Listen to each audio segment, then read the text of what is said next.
forgot we're getting tape. I want to open up the Town Council FY 2022 first budget work session. Here we are at the Liberty Building. Starting out with the agenda, we're going to move, first thing is into citizens forum. If there's anyone that wants to come forward. Carolyn, can you read the announcement, please? Welcome to this meeting of the Centreville Town Council. This is a public meeting and we welcome your participation. By attending, you acknowledge that this session is recorded, and I don't know if it's aired live. Is it aired live? Yes, aired live on QAC TV 7. During the meeting, we ask that you turn your cell phones off and hold personal conversations outside the meeting room. The scheduled agenda is available on the information table outside. Public comment will be limited to 3 minutes per person. The Town Council respects and appreciates your desire and right to convey your message freely. And in keeping with the dignity of proceedings, we ask that all views be expressed in a respectful and civil manner. Comments longer than 3 minutes should be submitted in writing. If questions are a part of your comments, we'll refer those to the appropriate individual. Thank you. All right, thank you. If there's any citizens that would like to come forward, please come forward and you have your 3 minutes. Hearing none, we're going to move on. Discussion, salary study.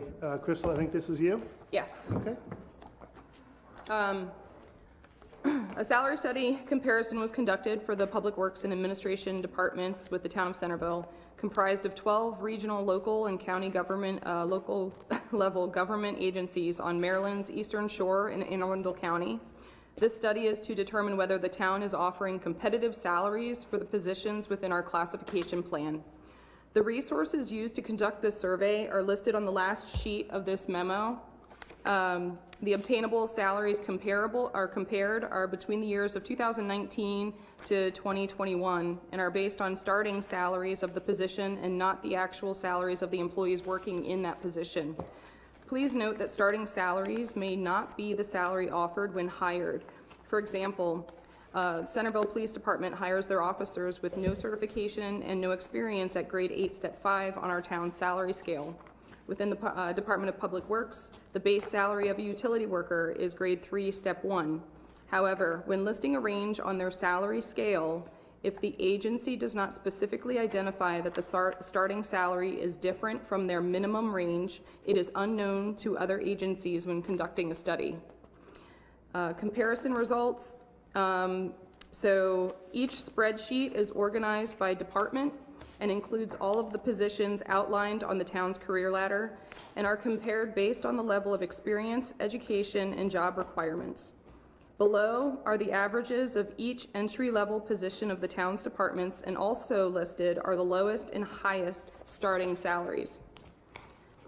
So the average entry-level starting salary for utility worker 1 is $29,869. with the lowest starting salary of $24,871 with the City of Cambridge, and the highest starting salary of $32,938 with Queen Anne's County Government. The average entry-level starting salary for a wastewater operator 1 is $32,953 with the lowest starting salary of $35,703 with Kent County, and the highest starting salary of $42,408 with Anne Arundel County Government. The average entry-level starting salary for an administrative assistant 1 is $32,287 with the lowest starting salary of $27,983 with the town of Greensboro, and the highest starting salary of $35,522 with the town of Denton. The average entry-level starting salary for a finance specialist 1 is $33,227 with the lowest starting salary of $28,105 with Talbot County, and the highest starting salary of $39,684 with Caroline County Government. The average entry-level starting salary for a human resources specialist 1 is $38,916 with the lowest starting salary of $35,437 with the town of Centreville, and the highest starting salary of $43,507 with Anne Arundel County Government. Listed below are the following salary adjustment recommendations. I have included Excel spreadsheets A92 Admin, A92 Finance, A92 HR, C11 Streets, and C2124 Water Wastewater are included. We are recommending grade and or step increase for some employees of the Public Works and Administration departments to align with the new grades and to avoid salary compression. Included with this memo is the estimated budgetary cost for FY22 and FY21. It's the Excel spreadsheet budget estimate, which is currently up on the screen. It's also, I believe, the first page after this memo in your packets. Centreville is located in a highly competitive area located in the county seat, and being just a short drive over the bridge opens employees opportunities to receive better pay offers. Employees with special skills, for example, carpentry, CDL holder, water, wastewater operator certification, or any other degrees of higher education, will be more desirable to employers and may be able to receive higher wages. The town established a career ladder to assist with providing employees the opportunity to achieve promotions within their department and attracts applicants with certifications in higher education who see opportunity for growth and not a standstill career. The town's Department of Public Works suffers the most when it comes to hiring and retaining employees. According to the majority of the exit interviews, the main complaint is money. The benefits are attractive and the salary is only temporarily tolerable until they find a higher paying job for no additional skills needed, and they do not stay long enough to achieve those career ladder goals. The department has been struggling with only 3 out of 7 employees available to work, including the operations manager, due to 3 vacant positions and 1 employee on extended leave. Over the last several years, the Streets Division has experienced high turnover, which costs the town money for every background check and time as staff are busy reviewing applications, interviewing candidates, and training new employees. It has become a revolving door and puts added strain on current employees as they must pick up extra duties to ensure tasks get done. We recommend a reorganization of the town's public works and administration department's salary scales so that we may compete with surrounding allied agencies to attract and retain valuable employees. These recommendations are to ensure the town is competitive enough to attract qualified candidates and retain them. If the current average was lower than the town's current starting salary, then the next closest step equal to or above the salary is the recommended level. Also recommended is to update the career ladders, primarily in the entry-level positions within the Department of Public Works. Other ideas we are looking into that other employers are doing, where they are offering monetary bonus incentives that do not impact base salaries for accomplishments of completing time with the town, especially during the entry-level period of employment. For example, an employee that is first hired with the town and reaches their first year anniversary may receive a bonus check for being with the town for 1 full year. The Human Resources Department would like to conduct further research in the months to follow to see if this is an option to consider in the future to help retain new employees within the first 1 to 2 years because of the historical difficulties the town has with employees meeting the criteria to move up the career ladder to receive more pay in a timely manner. It has been a tough time because of the pay. I've also included further details. Maryland's current minimum wage is $11.75 per hour for companies of 15 employees or more. Future increases are scheduled as follows. There was $11.75, which occurred in January 1st of 2021, and $12.50 scheduled January 1st, 2022. By 2026, it is anticipated that Maryland's minimum wage will be at $15 an hour. However, some employers have already established their base pay to $15 an hour. According to the Social Security Administration, the Consumer Price Index steadily rises with the prices of food, gas, and utilities. Included with this memo is a chart and data as of 2021 with historical data from the last 2.5 years. 2020 consumer prices dropped, and by 2021 spiked upwards. Thank you for your consideration. And then it included with this memo, like I said, is the reorganization cost estimate. That's going to be your we have FY21 budget scenarios where the positions, we understand with the police department having their adjustments retroactive back to January, we felt that it would be a good idea to also kind of provide an example or a scenario of that with any of those changes. And I also included in the FY21 budget just an already approved B10 effective, in January, and then also with the few water wastewater operators that we're making under what other jobs, other employers are advertising for their position. So I just wanted to at least show you those totals. Also provide a scenario for, if it was effective in April to the end of the fiscal year. And then I also have a FY '22 budget scenario where effective July 1, these are just the adjusted salary, or adjusted employees' salaries only. So that way you could see the totals separate of just in July 1, this is the totals for those adjusted employees. And then also July 1 steps only, all employees are included, and that's also including those adjusted employees.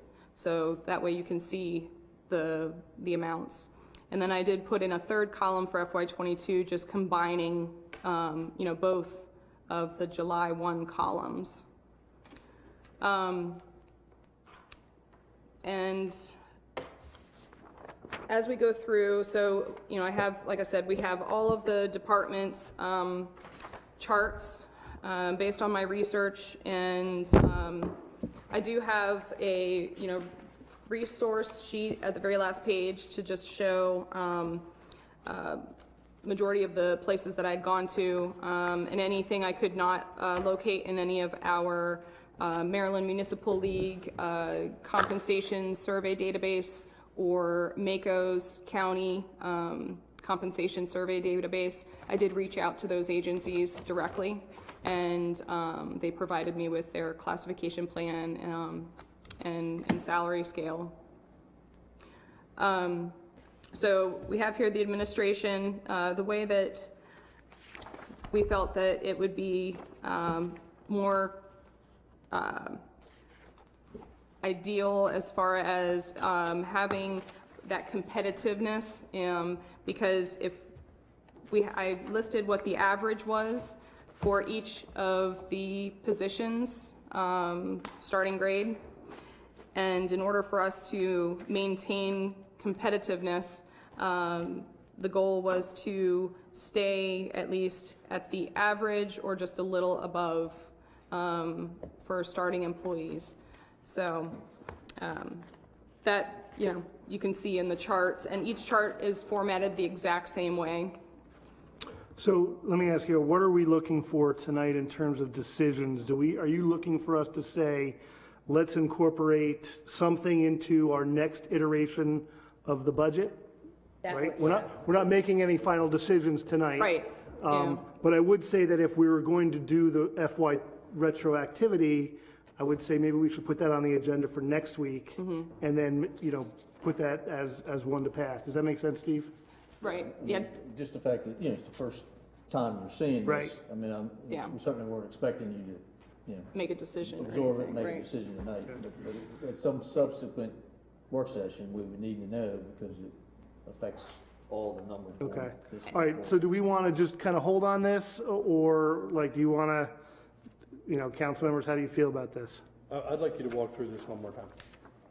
Oh, the budget estimate?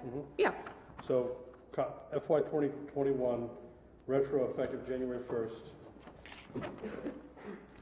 What am I looking at here? Because this is pretty impenetrable for me. okay. So on the left column, you see the A92, C11, C21, and 24. These are the budget departments. I get that.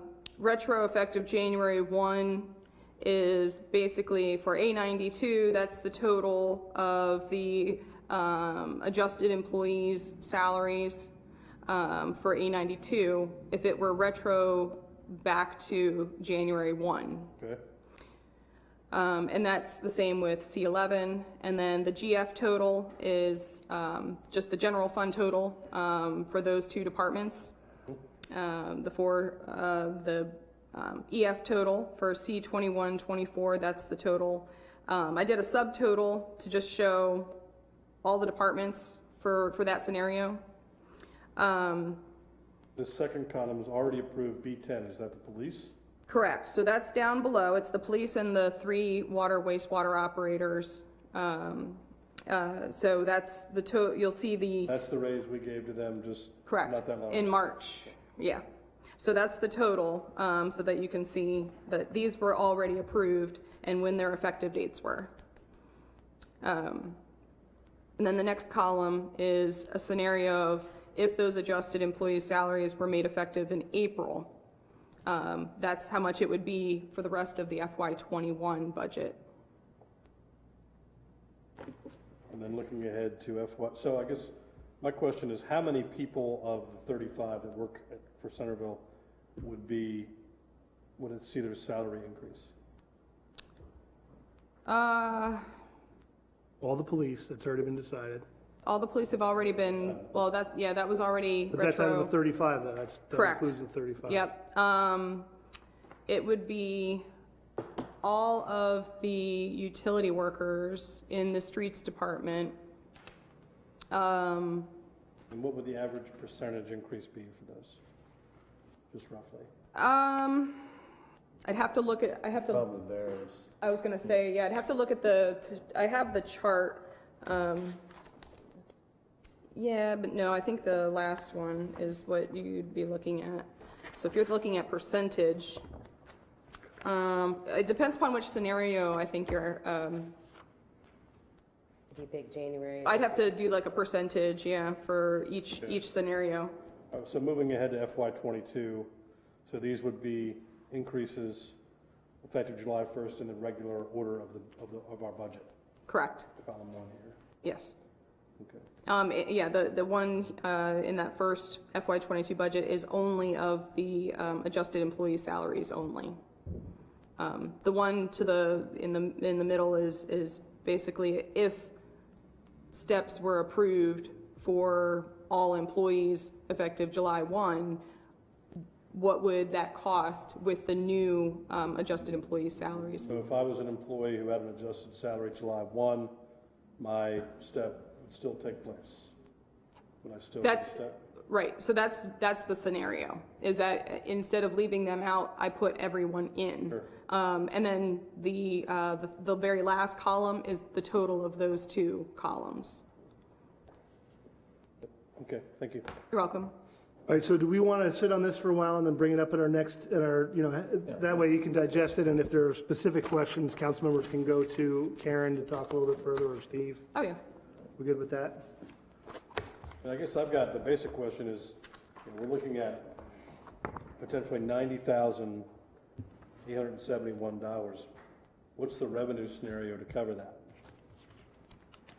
Well, So, Karen's. so that Yeah. could be, yeah, I mean, that could be funded as part of the Fiscal Recovery Act funds, as premium pay for essential employees for the COVID relief. Could also be funded with property tax, public utility, anything in the general fund or anything in the enterprise for that. Health surplus money. yeah. So there are several buckets, right? Public utility tax, fund balance, right? Balance, Property tax, yep. recovery Local income, funds, Yep, Health tax surplus. differential, yep, right? I mean, so those are all the ways that we have to generate revenue. correct. Right, but do we have enough revenue to cover this increase based on last year's budget you put together here? The budget the operating, once we get to that, you'll see what each fund and what is left over based on the expenses to revenue. So you'll be able to see within each fund what the general fund has left and what the enterprise fund has left. Thank you. Yep, I mean, at this point in time, we can't make that projection because until the council decides Yeah. what you want to fund, we can't tell you how much, yeah. Once where we the have a, sources of money are to help pay for that. It would be really helpful for me if we didn't rush through this. That's fine. We can take as much time as you want. We do have a lot of stuff to do. We've got several. This is the first time for 4 of us. I got it. I just don't want to feel pressure to sort of move along to the next thing. Ask away. What else you got? That's all I got. Okay. You're welcome. All right, next we're going to talk about steps. Who's in charge of that? Crystal? Yeah. So Do we have a printout for that? Is there a printout somewhere? Yeah, historic. all this stuff out. I will have to. So I had asked Crystal to Provide print you. that out just as a historic reference. Many governments, and Steve could probably talk to this, is that there's pretty much an automatic step every single year. Our council has, over the past several years, if you look at since FY09, there's not been a step increase FY16, 19, and 20. And so, that provides the compensation of these people to start to fall behind, right? I mean, that's one of the reasons we're trying to play catch up. Is that right? I mean, basically, the town has a step system, you know, for their salary scale, and, as Tim just pointed out, it's not complying with our step system. So there was a step in 19, there was a step in 20. FY 21 had 1% COLA mid-year. Yep. What is the, excuse me, steps are normally not equal, depending on the position and the salary, correct? Correct. So what is a flat increase? So- What is the implications of that? So I have that, an in idea, its, but, right, so that, basically what it does is it raises the minimum, it raises the base. So that's, you know, it's $1,200 added to every salary that's on the salary scale. Might say it's comparable to a cost of living, so if you Yeah. apply the 2% No, no. across everything, it's, I was you just, apply $1,200. I mean, there is some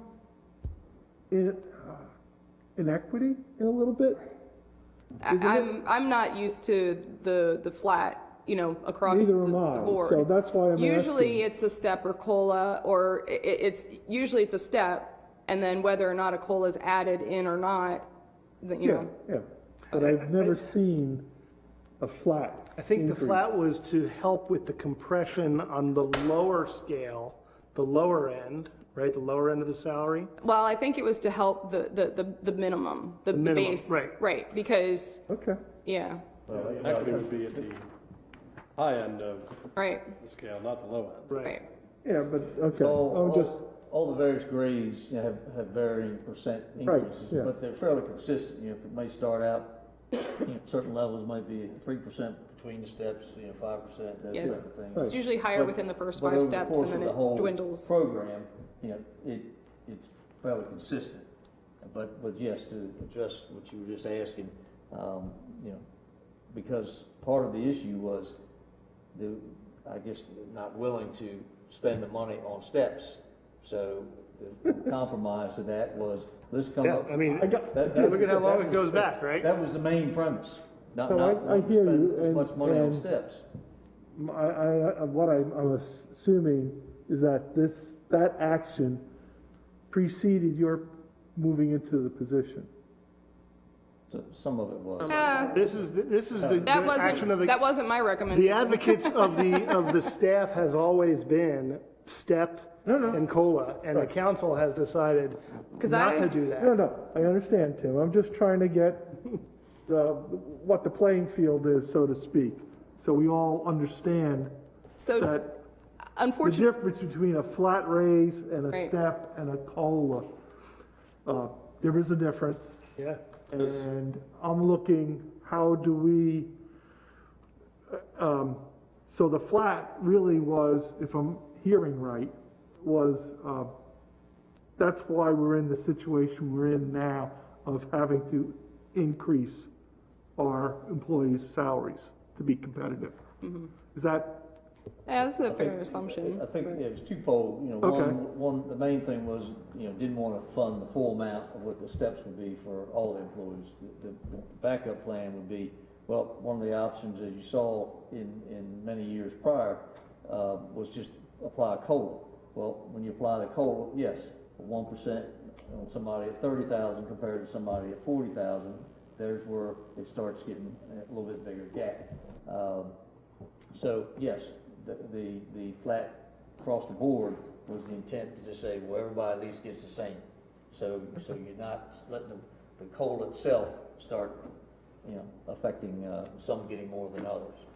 And normally, and unfortunately, I've been so consumed with the salary study, and I did complete the chart, but normally what I'd provide to the council is scenarios with totals. So there would be a step increase. Well, so for instance, in the book that she usually keeps the totals for the page 1 of the additional budget requests operating. What I provide is kind of like the Third tab. oh Third tab? yep, third tab. Thank you. Okay, here we go. And that page you're getting ready to look to, that's something I think I may have shared with each of you ahead of time, is that prior administrations, it was always requested that we always start out with all the salaries in the budget, exactly the way they were the year before, and anything related to steps or COLAs had to be shown on separate pages. And that's what that page is you're looking at. That's fine. Yeah, And so they it's gave like, options of, different percents and things. What do Yeah. you, does a $1,200 flat across scale, does that impact your salary rates, your base salary rates? So yes, it does. yeah, So you can't, if somebody's making 34, they're now making 35.2, that becomes the new rate for that job. correct. Okay. And what do we anticipate the COLA is for FY '22? Well, so we go based off of a few things. So we look at what Queen Anne's County is going to be offering because they do the percentage, pay for performance structure. And then also we look at the Social Security Administration and what their COLA percentages are. And FY22 is slated to be 1.3%. And the VA too. Oh, and the VA, right. And the year before that, it was 1.6, and the year before that was 2.8. Right. And we did none of those. Right. So what we did was list a couple options, if you wanted to look at Right. a step or a 1.5% or a And step that's what in. we'll get into discussion with Yeah. Ms. But we wanted you to at Once you- least Yeah, see the just so you can figures. see what the options were and what the totals were, and they're based on the FY21 salaries, like nothing to do with the salary study. It's all on what the current salaries are at this moment. So if we were to do the salary study Steve. with step increase plus 1.5%, Good it would data be point, $100,000 total. You'd Roughly, be adding roughly. right.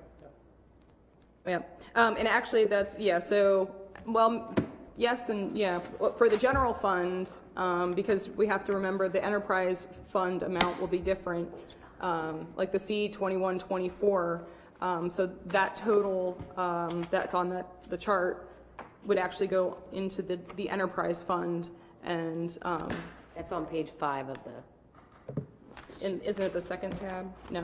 same, just page, nope, you're, Yeah, just for instance, if the number you calculated, Steve, was Right, coming out to yeah. 100,000 total for all employees, then a Third certain tab, portion of that third 100,000 tab will go to the enterprise. budget. Right. So that's why I tried separating it on the budget estimate is, C2124 comes out of the enterprise, or goes into the enterprise, or comes out of the enterprise fund, and the A92, B10, and C11 come out of the general fund. And so in terms of decisions on this is kind of, we're just This in is the all beginning. preliminary. This is one that we're going to just look at. This Yep. is for us to digest and figure out. As time goes on and we come back to other ones, subsequent meetings, we can Correct. plug some of those numbers in and see where they match. Right. Okay. Yeah, and really all of this is coming, all in today just because I will be out of town next week, so I apologize. Okay. So it's all You being have to thrown take at your you right time. now.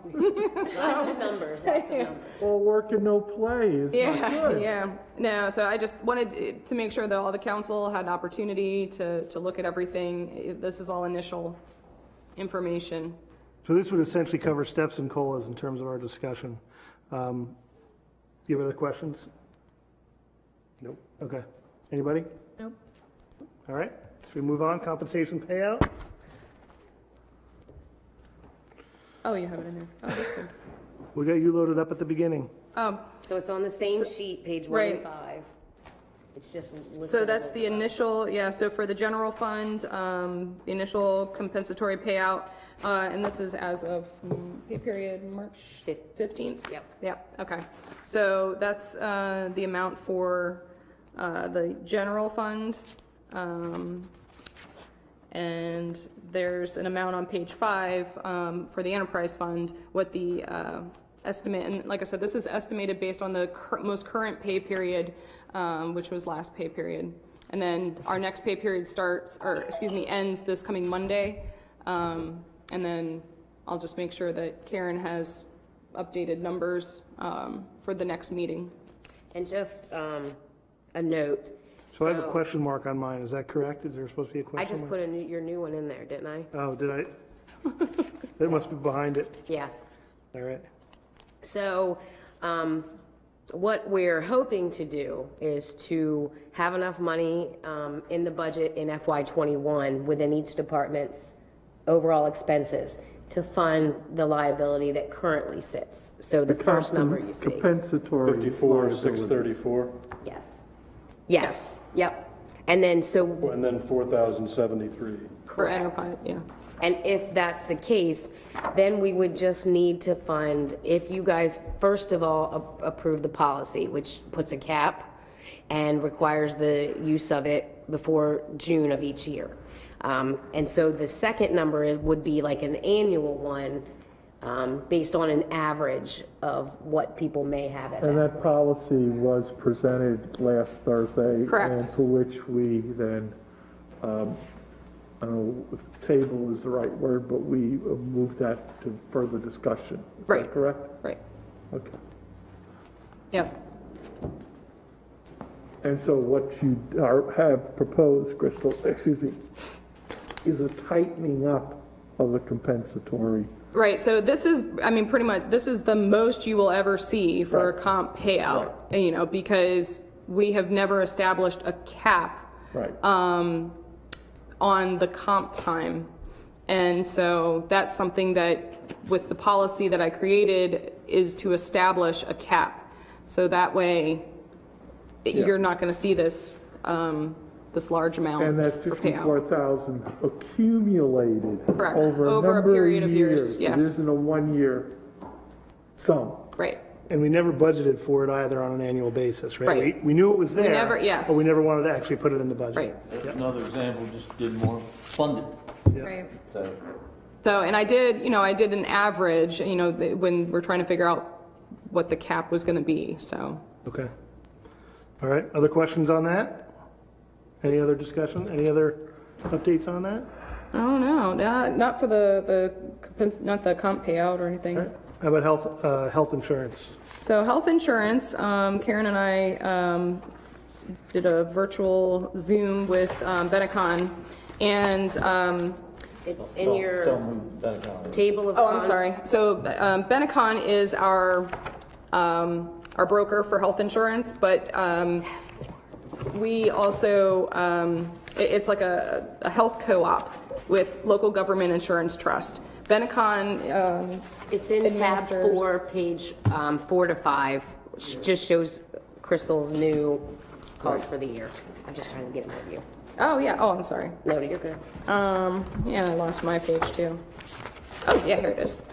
So, yes, Benecon administers our health insurance, and Legit is the one that is the, I guess the care, well, they work with Cigna or any other health insurance to try and get the best price. And they're the ones that work with local municipalities to make this health co-op more affordable for smaller agencies, the way that they have it structured. And I can't really go into too much detail because actuarials are the ones that put the whole concept together, and I'm not at their level, so it's, but the way that the way that they have it set up, it works very well, where we've been, let's see, I think we've been members, we were one of the original towns to become a member with them. We were a founding town. I don't know what happened that we were, we kind of stepped away, but then a few years ago, we decided to join back in. So the chart that you see here is based on a 3.9% increase, and that's only for trend reasons. We are actually sitting very well as far as surplus. We don't yet know what the final number is, but when we met for our mid-year review, and the information was based on the end of December, and what page is that? It was, oh no, it was mine. Yeah, it was your. It was mine. We were actually expected a surplus of $78,990. So like I said, that's an estimate, so it could go up or down depending upon the cost of claims from January 1 until June, but historically, I can say, I think the last 2 or 3, we've gotten surplus back, and it's almost like it's increasing every year. So I think it's a great program to have, or to be a part of with the municipalities. So with that health insurance, with the surplus, we've done certain things in the past where we provided an extra benefit or a one-time thing, or Yeah, right? so Can you explain a little bit about I think that? so what happens with the surplus is, the council can plan to do whatever they want with the surplus. I did do a survey before with other agencies to determine what they do with their surplus money. And really it's kind of whatever the council would like to do, whether you want to put it back into general fund, or if you want to provide employees with like a health holiday, which basically, allows, maybe 1 or 2 pay periods where employees who normally would have to deduct their portion of the premiums would not have to. There's also ways of using it towards, any projects. I mean, there's really no limit to what you can use with the surplus. We do something about providing some cash in their HSA. That was in the beginning. Okay. I think right. So I think the first year, and that was when we were moving from United Healthcare to Cigna, we actually paid back, whatever portion that the employee had been employed, during that time. And then, yes, I think there was also paying it into the HRA. So let me ask you, these numbers that you have here, you take these totals and they get plugged into our budget for what the cost is. They are Right. already in the All right. operating budget. So one of the things that's interesting is if you look at Department C11, right, we've got 3 vacancies, but we're estimating the full cost of the gold plan with the whole family. Whereas Right. that may not necessarily be what we actually get. I mean, it's good that we budget for it. Whenever but it we may do not the actually cost budget, us all. we always plan for the highest, the most expensive plan option when we're trying to estimate. So, in that department, I'm sorry. This year it's 85-15, so we're paying 85, the employee's paying 15. Yes. And does that include spouses and kids? Or? Correct. So actually in my salary study, and that was one thing I didn't get to mention, but I did include a survey of benefits and retirement for all the other agencies that I had conducted the study in. Just to give you an idea of the health insurance breakdown, what the employers pay for the employees as well, just to add for another resource and reference for your considerations, but I just thought that was very helpful. But yes, so what it is 85% of all the tier groups. So we have 4 tier groups. We have the employee, individual, we have the employee spouse, we have employee child, and then we have family. And we did that because the way that Cigna, and I think what most health insurance companies do, is they only have 2 tiers. They have individual or they have family. And we just did not feel that was fair for someone who has, just a father and a daughter, and that's it. They have to pay a family, compared to someone who has, 5 or 6 people as their dependents, and they're paying the same amount. So we have actuarials through Benecon that do the calculation for us to give us what the premium will be for each tier group. And so that's when I break it down to the 85-15. So what was the surplus last year, roughly? Last year, I wish I brought my history. It was 47,000 roughly. And that's coming back, that's our contribution. Basically, that's what it is. So when we're paying this premium, when they're saying, okay, this is how much you need to pay, they are trying to ensure that it's covering any potential claims that are going to occur for the next fiscal year. And so after that fiscal year is passed, they go through, and if we have not spent, what the claims were anticipated, then yes, we get that back in surplus. This is a 3.9% increase over last year. It's based on the trend, yes. Sure. So they have so they have, depending upon the administrative fees or just the overall trend of, number of claims. costs, yeah. Right. Which last Which year, I actually, think, it was what? 18% last year. Yeah. And That's right. so, It'd be a big number. It was yep, and so this is probably the lowest percentage that we've had for a trend, for the increase. When does that, when do we budget, when does that surplus come online? When do we, So we don't get that surplus until this coming, what month are we in? Yeah, January, so next January.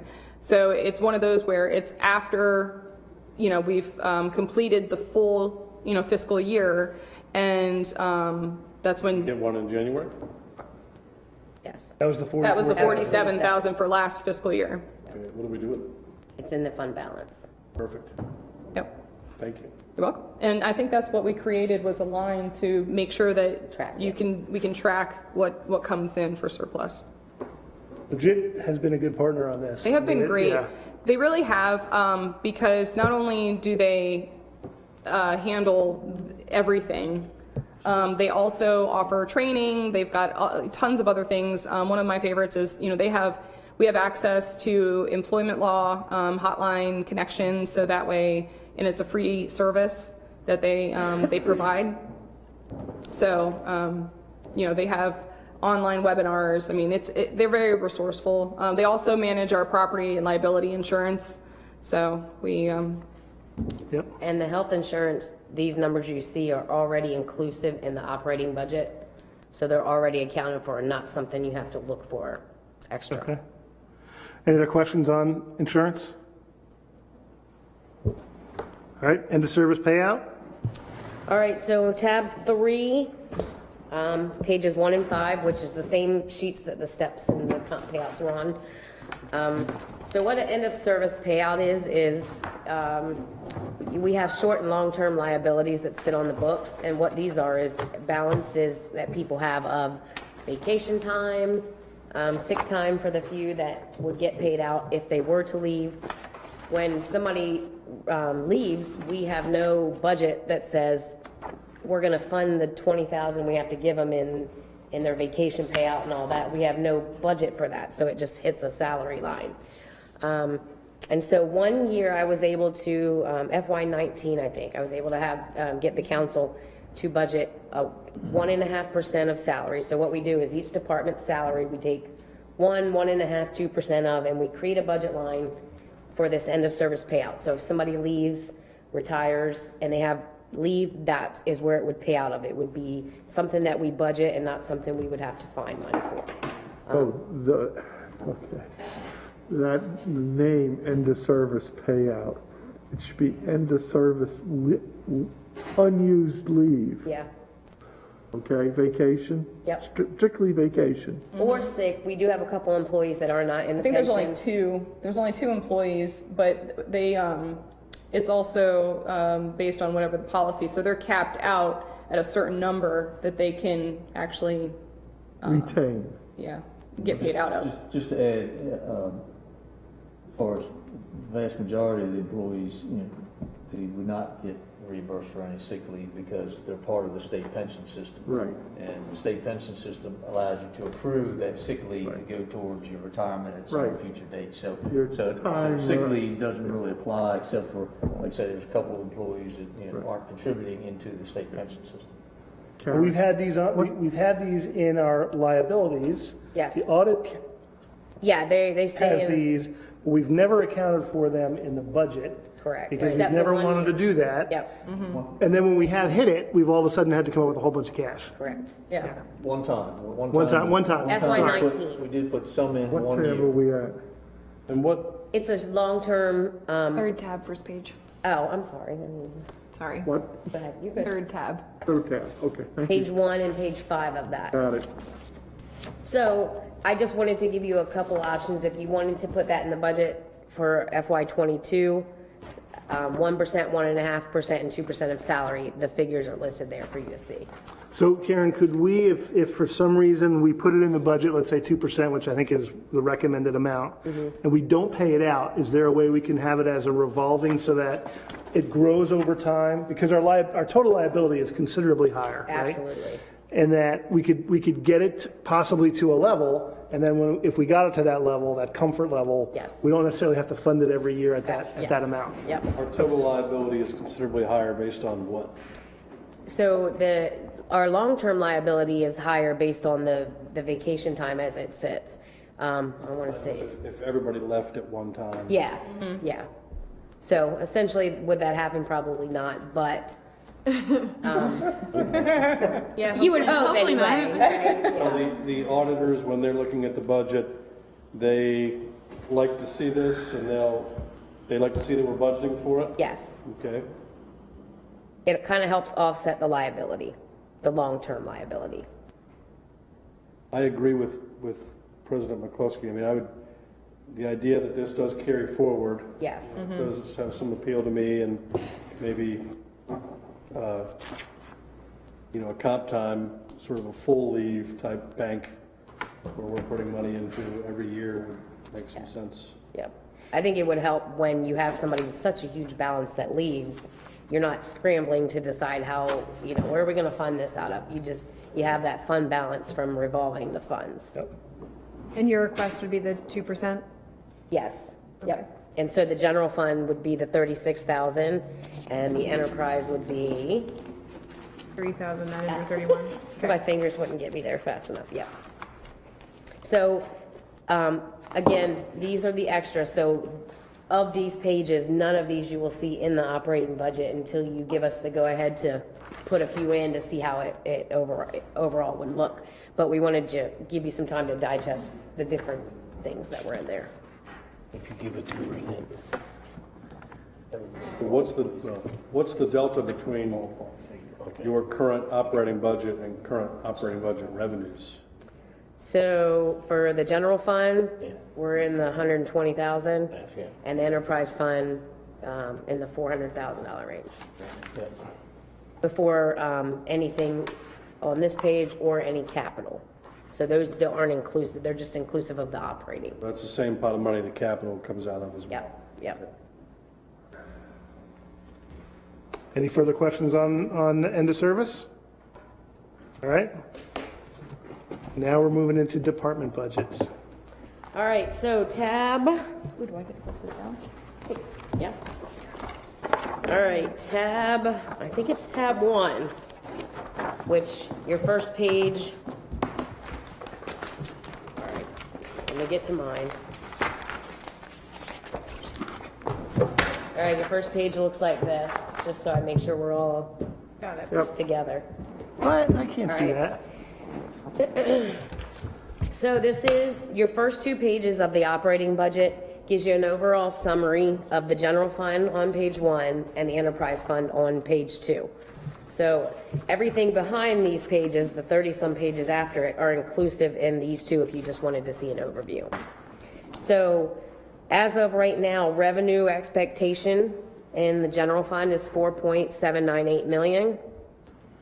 Expenses are at $4.285 million, with debt service costing $386,043, which gives us a delta in the positive of $127,095. That's the number you just gave me. Yep, and so that's what could be used, because at this point within here is no capital, no steps, no COLA, no comp payout, no end of service. Okay. All right, For the page, salary increase yes, proposed based on salary. the study, none of that is inclusive in these numbers. In the top, it says with 20% allocation of cost. What does that mean?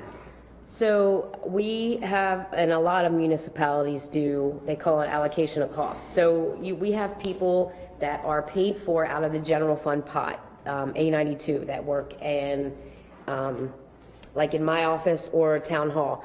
And 50, 60, 70% of the job that they do is actually enterprise related. So what we do is we take a percentage of A92 and C11 salaries, and we allocate the cost of those salaries, health insurance, taxes, to the enterprise fund. So, 277, 781, that number there? yes. Okay. And when I first started, we were allocating 50%. But where the enterprise fund was in such a bad place, we had to keep reducing. So eventually, we're down now to the 20%. And I do have, in the table of contents tab, just for if you want to look at, later, or it's an allocation of cost spreadsheet. So it gives you intervals of 5% from like 10 to 50. So you can see what it would cost if you were to bump it up, bump it down. $413,000 in the fund balance for the enterprise fund, could we stop doing that? The allocation of cost? Sure, if you stop, you're gonna hurt the general fund. So right now, if you were to say, let's do no allocation, that 277,000 gets added back in the general fund, which would then put it in the hole before you approve anything outside of operating. Okay. Yep. Every 5% difference in allocation of cost runs about 65,000. So walk me through that again. So Okay. why would it create a hole in this budget if we're paying it out of the budget that actually? We're paying it out of enterprise and we're paying it to general fund. I see. Yeah, So it's yeah, not. sorry. So if That's we, cost transfer to enterprise funds, so. Well, the old accounting to from stuff, to me, is always confusing. yeah, And the parentheses, it's It's almost weird. the reverse. Yeah. In my, naive accounting, So the funding is coming in from the enterprise fund To to the general. general. yeah. Huh. Just to reimburse the general fund for the work that those general fund employees do for the enterprise fund. Yeah, And it did go from 50 down to 20, but we've fixed a lot of things, so they're not necessarily, it's not necessarily scientific that Yeah. it's 50% anymore. I think that maybe at some point we want to continue looking at that, but I personally think we're okay Yeah. at this point at 20%. absolutely, yeah, I mean, it's not hurting either fund at the moment, they're both in the positive. I guess you'll see when we get to capital and other such things, that some of the needs and how we'll prioritize and fund Yep. those, but, if you Okay. actually looked at, who did what, from one division, one department versus another, the 20% may be low, but, right now, it's a workable number, so. yeah, it's better than not at all, because there definitely is, we're definitely at least doing 20% of that. Okay. All right, page 3, 4, and 5 is just a breakdown of all our sources of revenue and what we anticipate to receive. Real property tax, what we do is we take the assessable base that comes with the constant yield, and we multiply that by our property tax rate of 0.405, so that gives us the number for the proposed budget for '22. So as you look down that column for FY '22 proposed budget, these are the revenue sources that we have estimated and believe will be coming in. And so that total on page 5, the 4.798458, is what you see on the summary sheet on the front. Okay. And these include, we don't budget or revenue grants, but this also includes the public utility tax, which at current is $7. And we have four companies that pay into the public utility tax. We have Verizon, Delmarva Power, MCI, and Securus Technologies. And so what we do is we take their assessable base, we divide it by 100 and times it by the public utility tax rate. And that is how we got the $470,355 current. Now that $7 doesn't have to stay the same. It'll be a decision that, as we're going through this budget process, you guys can decide if you wanted to change that.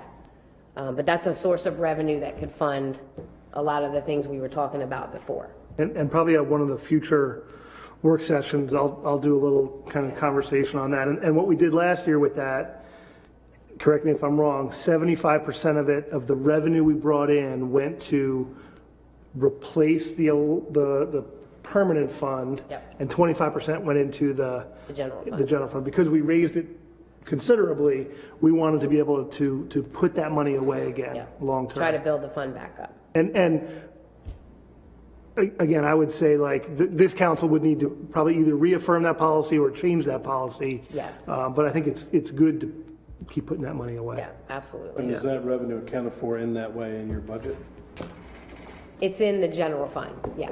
Now, permanent fund, Okay.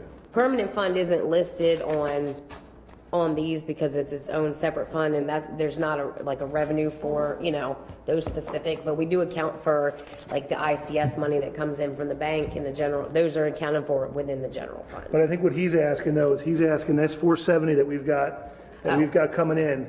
Does that 75%. say that 75% of that is gone because we can't spend it? Not in here. Okay, so that I think is something we need to do. Yeah, because what I do is at the end of the fiscal year, I'll then pull a transfer from the general fund pot and transfer it to the permanent fund. But I really think that what this is telling us though, if the way it is now, it looks like we've got an extra $375,000 to spend, right? Right. Yeah. So I believe that, again, this is a decision for the council to make, but I think it was a good one that we made last year to take that money and put it in the permanent fund. And I'd like to be able to say, don't even look at it. Like, we don't even know if that's there, right? Because it's way too easy to spend it. So, just a Yep, and then thought. once we put it in the permanent fund, it becomes restricted. So Right. then it's, yeah. Okay, So if we're taking 75% of revenue out of, or 75% of $470,000 out of the general budget to put in the permanent fund, wouldn't this budget be in the hole? yeah. If you look at, yeah, if you guys decide to make that decision this year. So it's a decision that you'll have to make each year. So it was in a, general fund did look a little better last year, so it wasn't as, yeah. Can you speak a little bit to the property tax, real property tax revenue? I mean, that just feels like a number that should pretty consistently be going up, Yes. and it's not? So, and I had talked to the county about this because from 19 to 20, it did not. But outside of, from 19 to 20, it has gone up. I mean, from 18 to 19, it fell substantially. Yeah, I didn't even notice that. Because they said it all depends on when money's received, like when they have tax sales and such, where people don't get their stuff back until after the fiscal year's over, then it goes into the new fiscal year instead of the previous one. So the accounting at the end sometimes skews how the actual numbers really look. But yes, even when we budget, each year, the estimated assessable base goes up. I haven't seen a year here where it's gone down. And so there was a change in one of these years. Didn't the tax rate go down? It was at 41 and we reduced it to 0.405. So there was a year where the revenue would have went down based on the reduction in the, Is that on this chart? That year? was it 8? Not on this. That was, I think that was FY 18, wasn't it? Yeah, I think it was FY 18, The tax so, break would have came in FY 18, yeah. so it would have affected FY 19? It would have affected 18.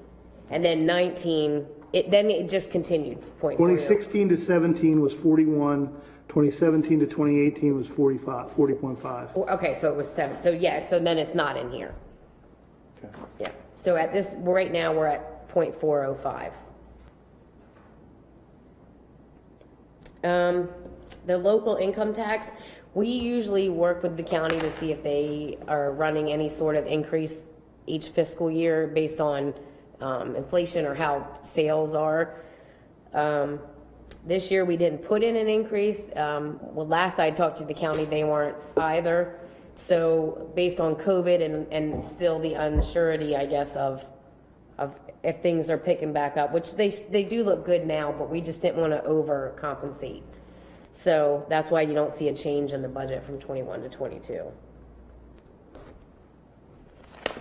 Does the constant yield, how is that reflected in this? It's the real property tax. So they give us an assessable base for Centreville. But you're assuming we, Yes. maintain 0.405? Yes. This is based on that assumption. So if you decided to change that either way, it would up or down. Karen, I have a question here. So, Forget it. Nope, I got the answer. Actually, no, my question is that if you look at FY '22 proposed budget, right, you've got real property at 2442, you got PUT at 470, and that comes out to 2912. Then you've got local income tax at 700, but the local income tax and the PUT actually includes the PUT. Is that being counted twice? I don't think so on the front. Let me look. That's a way bigger number anyway. No, if you look on the summary sheet, it's so Okay. page 1, yeah. Fine, perfect. I think I had that question last year. I didn't understand it. Okay. I'll check the formula though, because that's something I could adjust Yep, just I to think be we're good. sure. The only other thing on here, I'll go over unless you guys have questions on revenue, is page 5. You'll see, this is where we account for our interest revenue based on our ICS accounts with Shore United. Can we just go back one more time to page 3? I just wanted to touch on highway user tax, C11. Yes. About 2/3 of the way down, right? If you look at FY 2018 at 112,000. Years before that, the government basically, the state took it all away. Yeah. I mean, and that really hurt us, right? So MML has really worked hard to get that money back. So it's still, it's not as much as we would like, but that really helps us with repairing the roads that we've got. Yep. And this year, the expectation is 207,000. Yeah, all right, great. So at least it's going up and not down. Yep, thank you. All right, so the top of page 5 just gives you an idea of our investment earnings. This is another pot that goes to fund balance. This is what we earn interest on what we keep in the bank. And the only reason you're seeing a reduction from 21 to 22 is because our interest rate, when we renegotiated, Fed rates were down so much that our interest rate in ICS is going from 1.55 to 0.45. So that'll be something we'll discuss with you at a later date, because when we renegotiate the contract, we can lock in for a 6-month or a 1-year term. The 1 year is nice because you're locked in at the 0.45, unless rates were to go up. Then that's when your 6-month term would be better, because you're going to lock in at a higher rate. All right, did you guys have any questions on revenue for the general fund? All right, Investment earnings do not include the ICS accounts, or they do? have They the do. accounts? Okay. yeah, they do. Okay, I see, yeah. And the one thing that's not in here is if there was ever any decision or consideration on the tax differential, any revenue from that. Correct, yep. All right, so I'm going to, at this point, we're hitting the department budget, so I'll turn it over to each department head to just give a brief overview of any differences in their budget from 21 to 22. So first is Carolyn. A10, this is legislative, this is the council's budget. So just a couple notable increases. Page Correct. 6, yes. There is a proposed $600 increase for QAC-TV, and that is mainly for these meetings, these types of meetings. So last year, we only did enough for council meetings. We didn't include extra budget meetings. So this is actually averages out to about 2 a month. June, July, August, we typically only have 1, or July and August, and December. So payroll stuff I don't have control over. And then the, which one is that? I gotta get a thing to look here. Conventions and meetings is based on the increase in council members going to MML, so. And then there is a, I don't think it's out to the side, though. There is an telephone communications that's been added, and that is gonna be for your iPads. Once I get the agenda software finished, we should hopefully be going live in a couple months. We're still in our training portion, so then this is the fee for your, the yearly fee through Verizon for your iPads. So, I'll ask a silly question. yes. Why are we getting iPads? The iPads are actually going to replace the paper. So you will soon be getting all your council stuff on your iPad.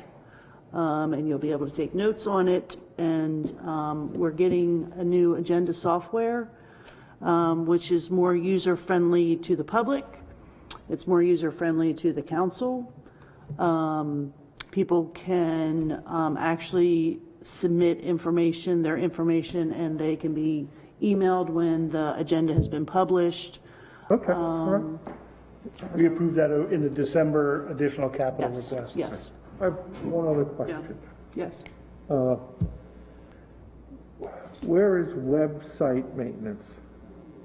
There is no, there is website maintenance is under A92, under contract services. That's okay, so that's not broken out right now. No, it's in contract services, yeah. Okay, all right, thank you. We have 5 council members going to MML, but we only have 2. This is for next year's budget, for next June 2022.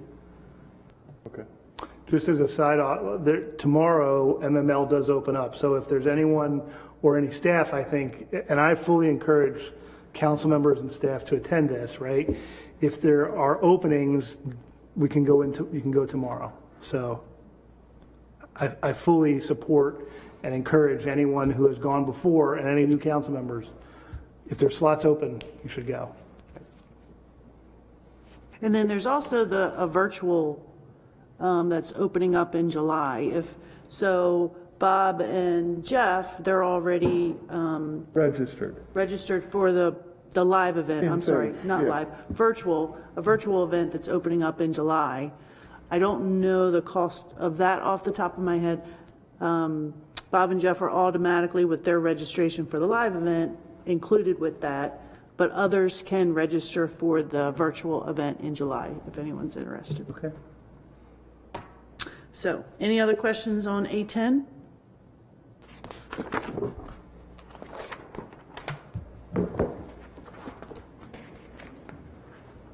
Steve, do you want me to do A70? Sure. So the only notable increase in A70 is under contract services, and that would be an increase in Krista Kubiak who is our planner for the comp plan, implementing the comp plan over the next year.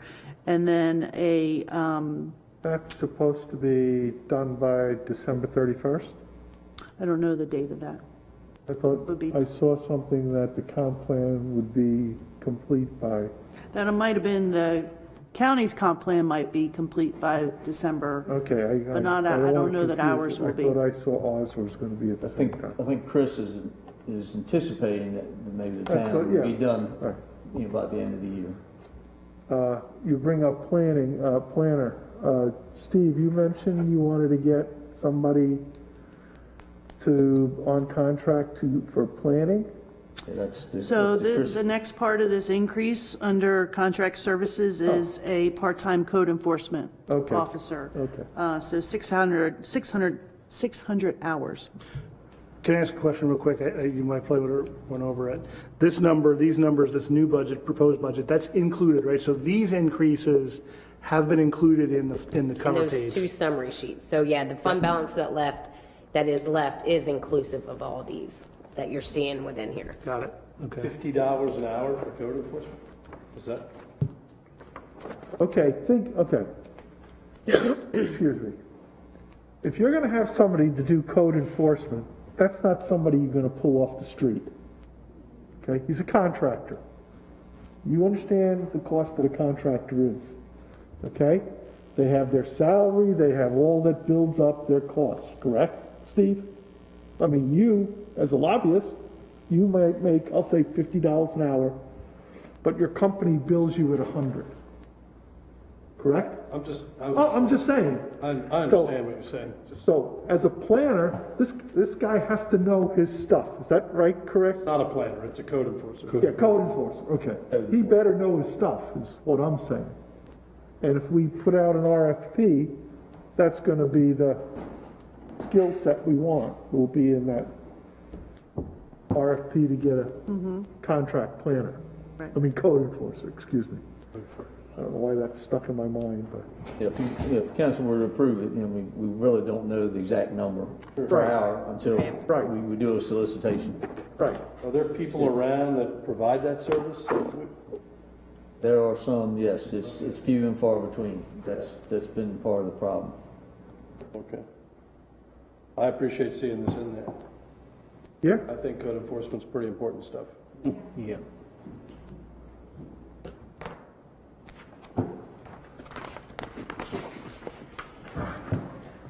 All right, any more questions on A70?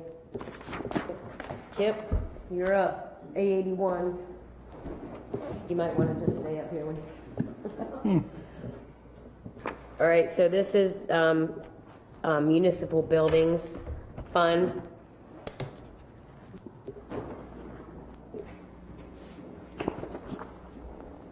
I got it back up, I was jumping ahead. Oh, page 8.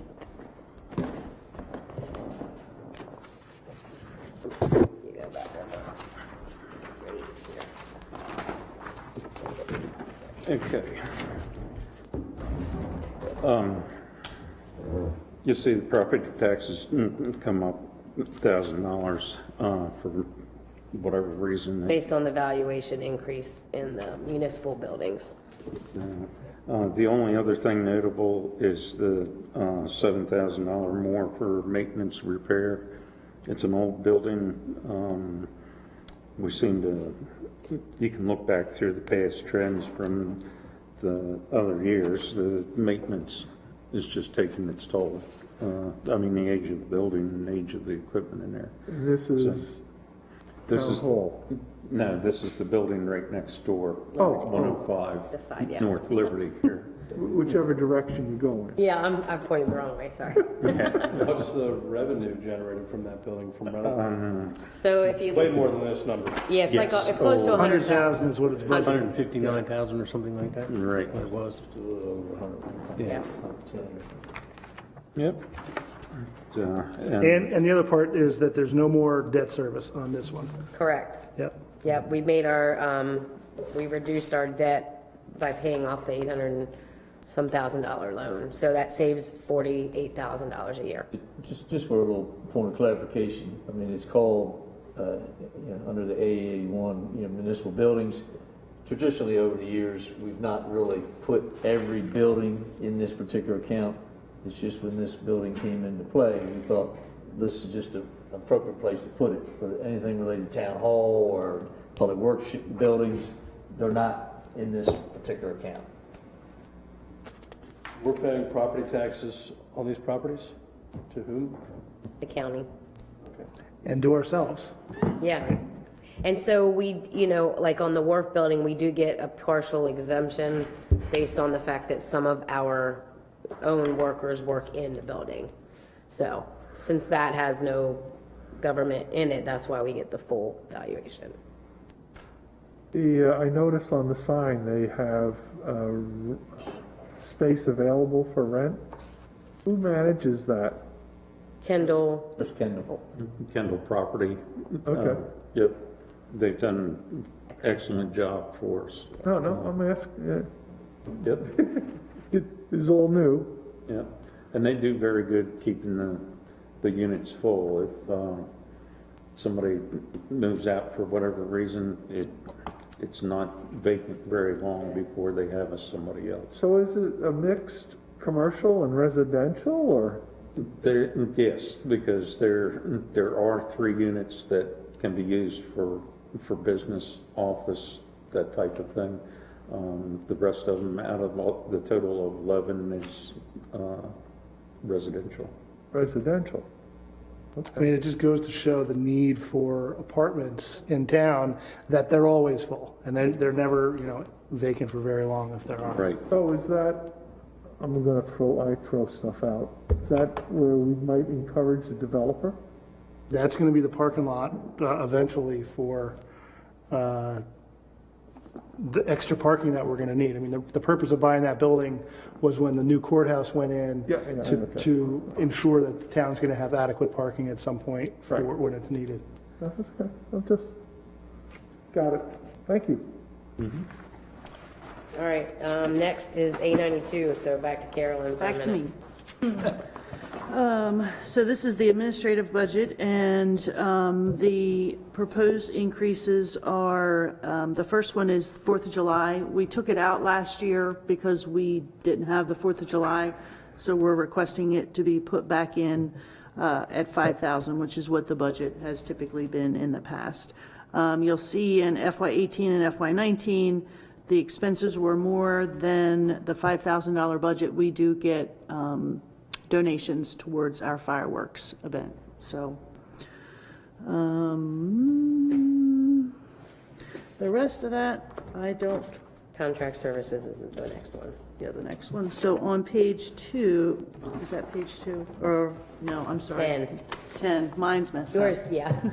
I had fixed the council's. So contract services is a request of $655. So we are looking at modifying our AccuFund, our accounting system to, and Karen can probably talk better on what that actually is, but this cost is split among several different. Departments. Four So departments. It's an automated workbench, so within AccuFund, so it'll allow for better communication between all departments when it comes to permits. You can set reports to run. If you want something approved by a certain department head, it'll send an email to them letting them know an approval's waiting. So it makes sure that the process isn't slowed down or bogged down. And that's split between A92 streets, water, and sewer. And then. You have an $8,986 plus up in the salary line item? Yeah, that would be based I can't talk on about that, I don't know about that. any step and career ladder changes from the year before That we made this year. that we made for 21. Right. Yep. So,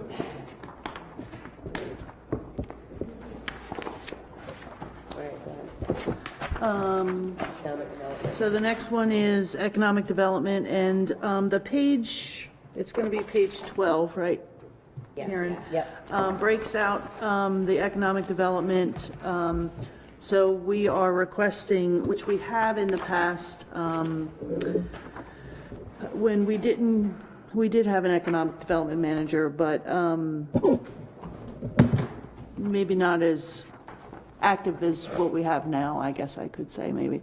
So she has proposed some additional budget requests based on needs that she has, some matching grant funds, develop a strategic ad campaign, marketing materials, memberships and meetings where she would represent the town on economic development matters, and then business retention. So she would initiate a call program to major employers. So that is what that proposed increase is for. Ooh. The next one is legal fees, and legal fees last year was for some reason reduced, and we went over the budget, and as you can see in the previous years. So we're requesting to get that back up to the level that it should be. I believe that we lowered it last year because we wanted to make the numbers work. Yes, yeah. Yeah. And you can look, if you'll see a big difference, like from FY18 to FY19. FY18, the council in their A10 budget had a larger legal line item. It was just easier to include an additional amount from A10 into A92. It was easier for me to streamline the coding of it. So that's why you'll see an increase between 18 and 19, and then we kind of go from there. You have a little bit in your A10 budget, but not as much as you had before.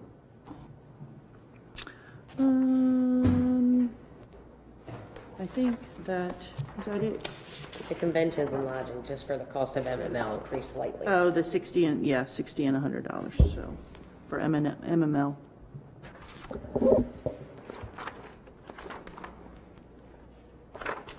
Any questions Any on? questions on A92? No? All right, next department, B10. This is the chief's department. Him and Conrad weren't able to make it, so I told him I would just advise on what the increases were, and then he would be available at the rest of the work sessions to answer any questions. So legit grant money expenses. There's a revenue piece to this, so, you know, we get grants from legit to fund things, and then we pay it out of here as well. We created the line to kind of track it better so we could make sure that we weren't spending more than we were taking in. And anything with an asterisk is a partial reimbursement, correct? Is that? Yes, Yeah. anything that has an asterisk just shows we either have a full or partial revenue source to help fund it. The salary increase difference is just based on the new position, the new steps that were approved, and the difference in some of the old chief salary compared to the new. The uniforms and clothing, Chief said he wanted to provide training uniforms for police and provide sworn members of the department with Class A dress uniforms. So that was what the increase was for there. Can you tell us how much is in the overtime revolving fund? Do you have any idea what that is? I have it up. I can get it for Does you. everybody understand what that is? We have a revolving fund for the overtime. If they don't use it all, they kind of keep it. That was primarily put in there when we had the road construction because we needed a lot of overtime. Yeah, so. he was going to be going over. So we, each year to year, he carries the remaining balance. I want to say there's still 60 or 70,000, but I'll get you. I mean, and the hope would be that over time, We won't. when we have the full staff, then we wouldn't need it as much. Yeah, I think, I thought the last I remember it was at least over 50. Yeah, that's me too. But I'll get you a firm number for next time. Okay, thank you. The one question I had about the reimbursable grant, maybe this will be for Joe next time he gets here. We don't get an overtime reimbursable grant this year? Like, we're not expecting that? What it was the school bus safety grant, which went away for a while and went to something else. Okay. So as of right now, I don't think there is any grant being offered at this time. Okay. Yep. All right, the contract services line increase was for 2 parking kiosks, a 6-month pilot, and a Power DMS system secured electronic website platform to store policies, documents, and police training modules. I really think that, is it the 10,000? How much was the parking kiosks? Do you remember? 6,000? Yeah, I wanted to say. I just think if we're going to have and again, this is a decision we can make at some point in the future, but if we're going to do the parking study, this was kind of in lieu of a parking study, right? And let's wait for Joe to come back to discuss that. And he will be back at the next one. And the other increase in red speed fees was primarily to cover the cost of adding 2 new speed cameras, potentially 2 new ones.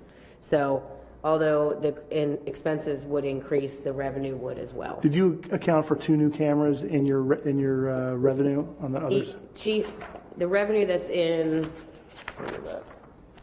I'm trying to see if he wanted to. Red speed.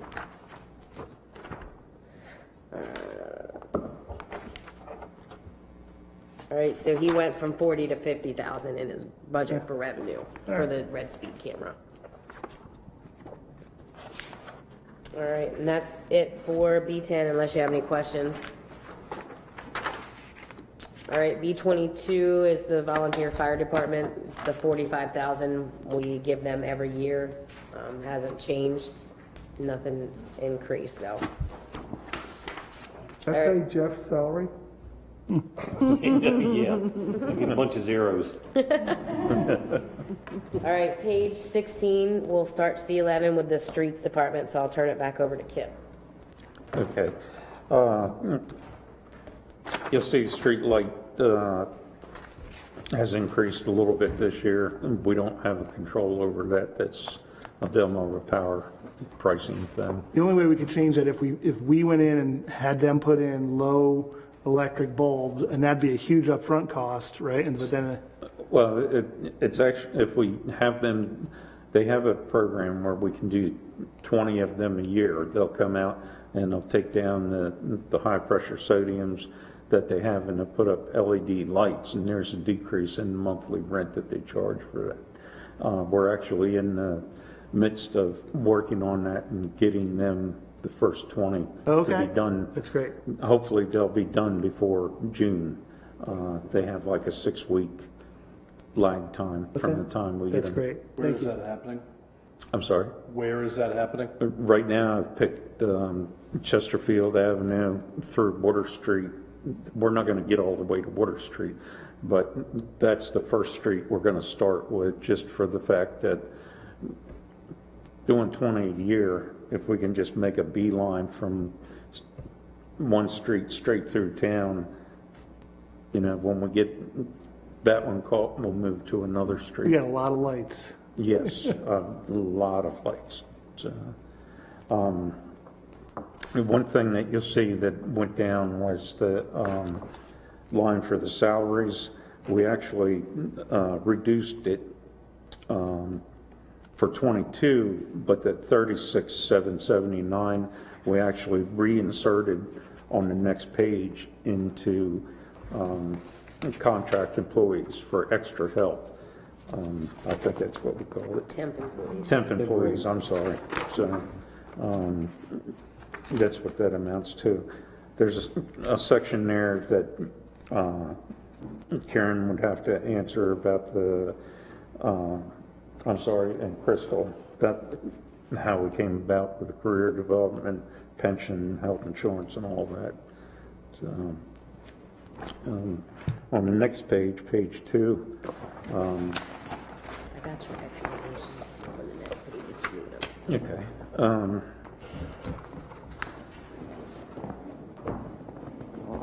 Contract services, That was for the workbench module. for, I was looking at this one, Yeah. the HUR. Yeah. Okay. Yeah, if you look on page 3, excuse me. 18. 30 days. Oh, I'm sorry. 18. So if you look on the next page there, HUR alignments, anticipated revenue. This does repairs and maintenance for the streets and such, and stuff like that.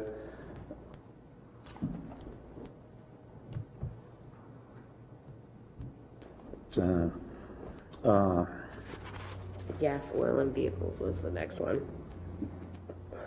which was just the increase in the gas prices. Yeah, the gas prices, I'm sorry, I'm losing my way here a little bit. So, Don't fill that one. Yeah, it's in our pockets. right, And that's, I think that's the last one on. yep, So each page, you could probably just follow right here. Okay. It's easier for you. yep. So unless you have any questions on C11,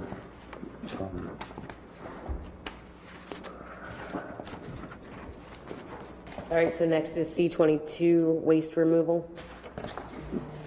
you'll notice on the, there's an increase in both the landfill tipping fees. That's the price that we pay to the landfill to dispose of to dispose of like yard waste and those type of things. It's not the actual waste that's generated in the regular solid waste pickup on Wednesdays. That's paid by the contractor. But you will notice on the next line, we're out to bids right now for a new contract on the municipal solid waste pickup and recycling. So there was an increase added into the line for 2022, anticipating that price is going to come in higher.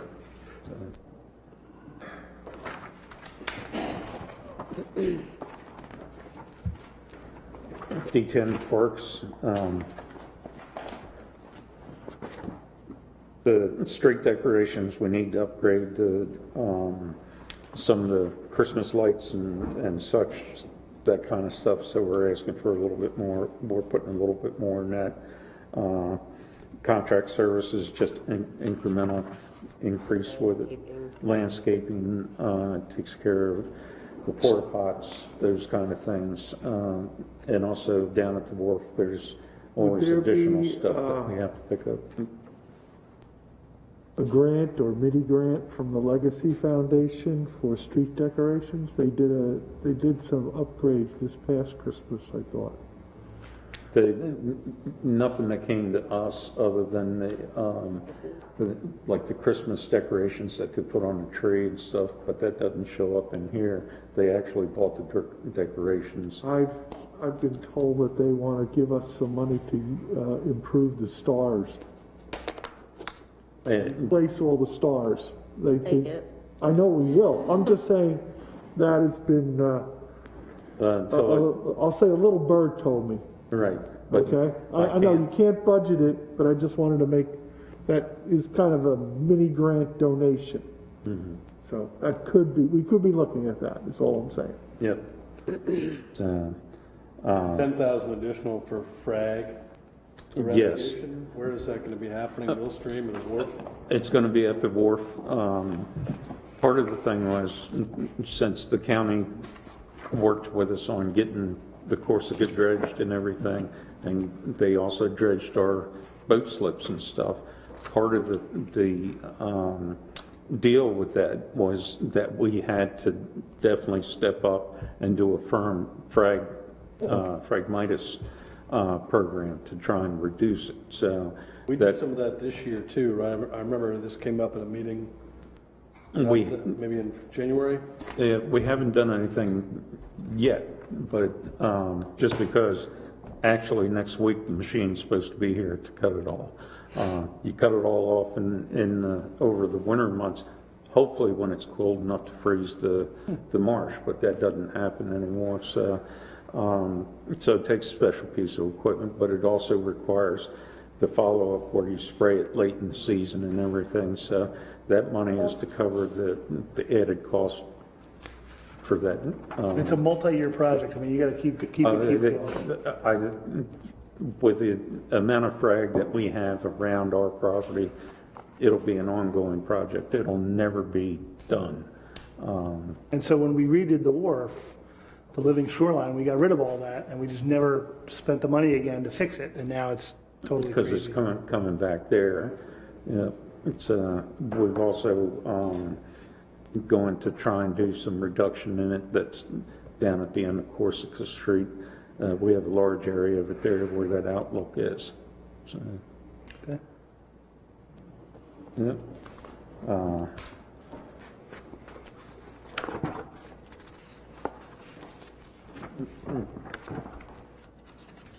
That pretty much covers it for the wharf. You'll see one thing there for the park board also, to give them money for projects that they deem necessary. All right, Carolyn, you're back up. If I could just touch on that, I think this was something that the park board had previously asked for, so that way, if they have a project in mind that may typically, the council would always award them like $5,000 a year, but sometimes they may have a project that might cost more than that, and, you know, if they don't have a way to build it up, to accumulate maybe over 2 or 3 years. So it was discussed with the previous council, but there was never any formal approval to say, let's establish a revolving fund for the park board. So that would be something, you know, we would certainly entertain that consideration by this council. All right, Carolyn, H40 Main Street.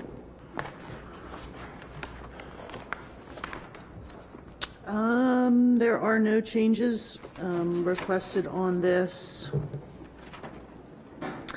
You can see that there have not been as many expenses this year because of Carol's lack of events because of COVID. So hopefully that'll change this coming year. All I think the rest are probably your Starkville watershed. Has everybody taken the farmer's market survey? I haven't yet. Just came out, Carol, I received mine, so that'll impact what we're gonna be doing with that. And everybody gets to have their opinion. Okay, next one, Yeah, Aiken watershed or cemetery? H60. Yeah, H60's, cemetery, Page what? H60. Page 23. 23. I said page, didn't I? Yep, page 23. That, Go.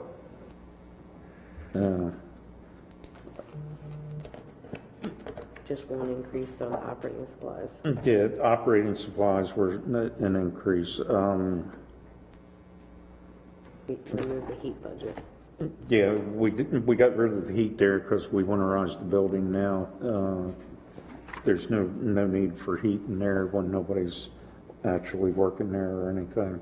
There's not a whole lot of change to it, so, unless you have some questions. When we had the cemetery committee, it seemed like they weren't aware that they had $25,000, or was that? They don't really have the 25,000. No. Okay, that's for grass cutting? What you're seeing, are you looking at the contract services? Is that what you're talking about? Yeah. No, contract services is what we pay for entombments and stuff like that. Okay, all right. Digging the graves. They have the advisory committee, which is right above that, and you just have to approve every year that the 90% of the interest earned from the perpetual care fund be added to there.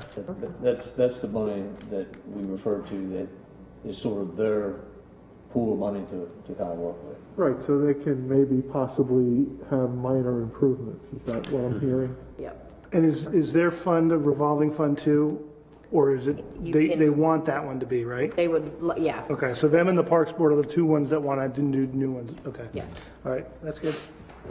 And do we have a sense for, I think, we asked them for a plan.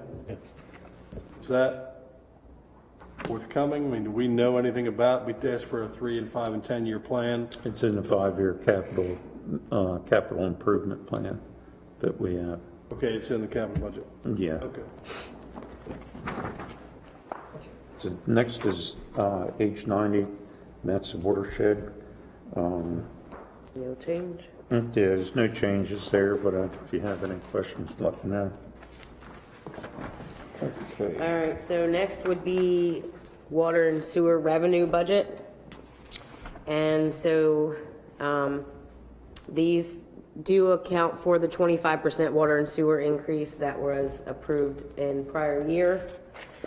It also has allocations for possible vacant lots at Glendale, 2 possible existing vacant lots, and the 9 GTI allocations inclusive there.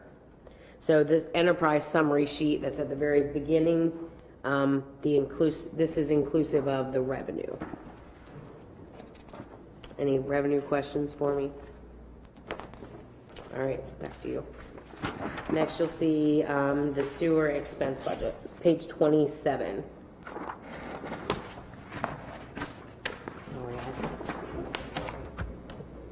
Yep, that's it. Okay. Okay.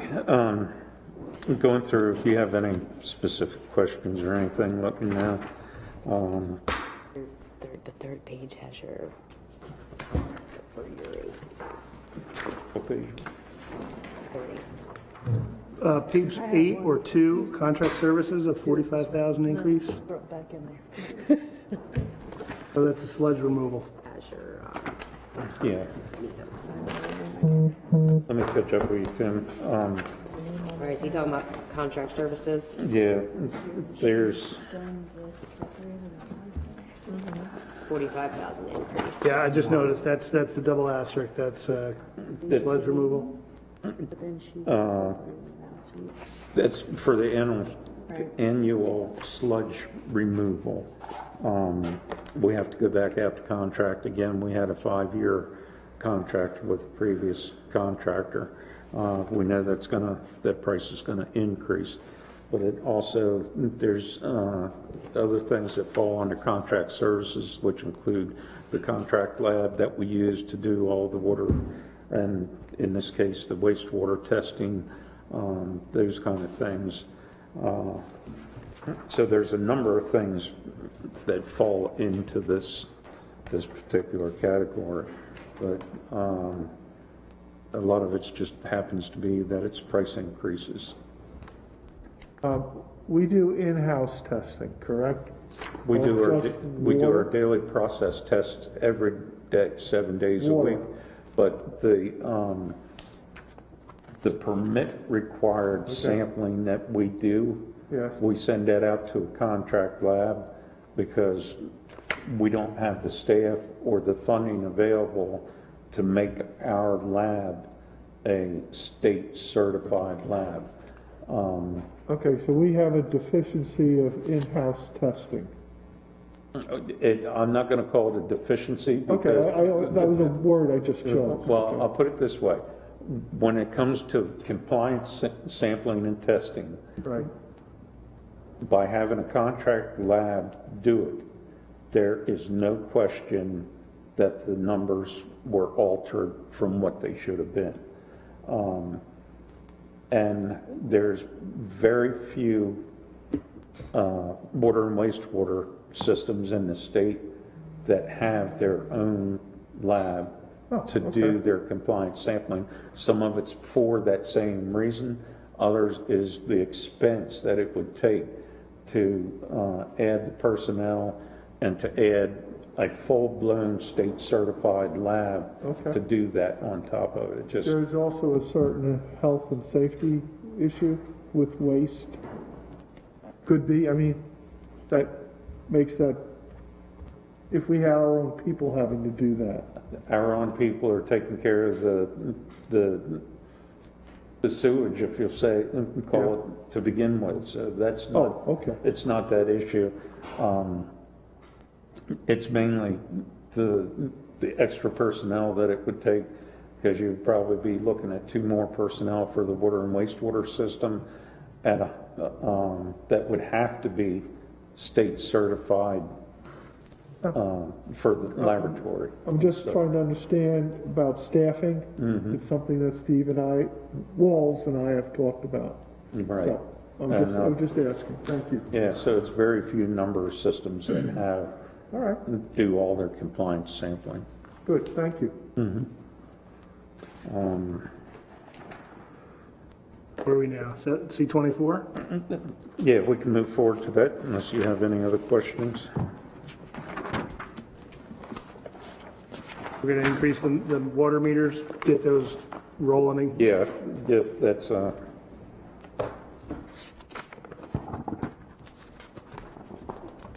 okay. That's one of the big ones, that we're trying to go for an increase, is to replace water meters. The cost of replacing, reason being that we kind of got ourselves in a hole here, because you have Northbrook and you have Symphony Village, that both developments kind of occurred in the same time frame. What happened is you get the meters that the majority of them that we have are only good for about 10 years. The battery life dies at 10 years, so the registers aren't transmitting the signal for the reads and stuff. The other thing is, after a meter reaches 10 years of age, especially the older mechanical type, the efficiency drops off, and now you're starting to lose revenue that way. So we have a lot of meters in Symphony Village and Northbrook that are dropping out each quarter when we read, because of the age of them. Then we have to manually read them. Then they have to open the pit, especially most of them, they need to pump them down and manually get the numbers to. Yes, I saw that firsthand when I was riding around the community, and he would pull up, oh, darn it. It wasn't reading, Right, yeah. and I talked to him about it. So the one thing we're trying to do is get enough money and go out there and replace everything. Now we have the gateway system. If we get them all replaced and they're going to the gateway, hopefully that reduces down to only a handful of them that have to go out, or you have to actually ride by them or open them up and read them manually. And that will give us documented flows and amount, and then people cannot, oh, heaven help me, my bill is horrible. We'll have the documentation. And that'll be good, let's put it that way, I think. Yeah. What does a water meter cost? Depending on the size of it, it's about $310 for a residential size water meter. And when I say residential, that's a residential meter that is not, that does not supply fire flow for a sprinkler system or anything. But roughly how many water meters does this allow you to replace? I had the number in my head. 100, I think. Yeah, I think we were like 250 Yeah. meters Yeah. that we were going to replace with this. And you'll see it's an ongoing number through the year. We've been trying to play catch up with it, with the money that's been budgeted, but we've got to a point that they were dropping out faster than we anticipated. And just an FYI, the newer meters, the new technology, they're actually, the meter itself, there's no moving parts to it, and the meter part itself will last as long as nothing breaks inside of it, which there shouldn't be since there's no moving parts. But the battery life to the register, they're thinking we can get 20 years out of it. As a matter of fact, they're guaranteed for 10 years 100% replacement if there's a problem, and then the following 10 years is a prorated replacement. So, Does that also entail that we could get a better or higher revenue stream because we'll be more accurate? yes, they're more accurate than mechanical meters. Yes, there is a possibility you'll get a higher revenue stream because of that, and because the meter will last so much longer. Correct. Okay, thank you.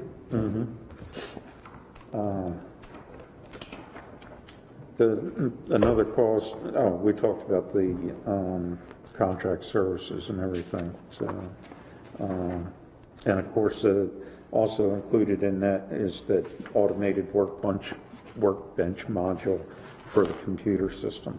So unless you have any other questions, we'll get it to next one. Page 33.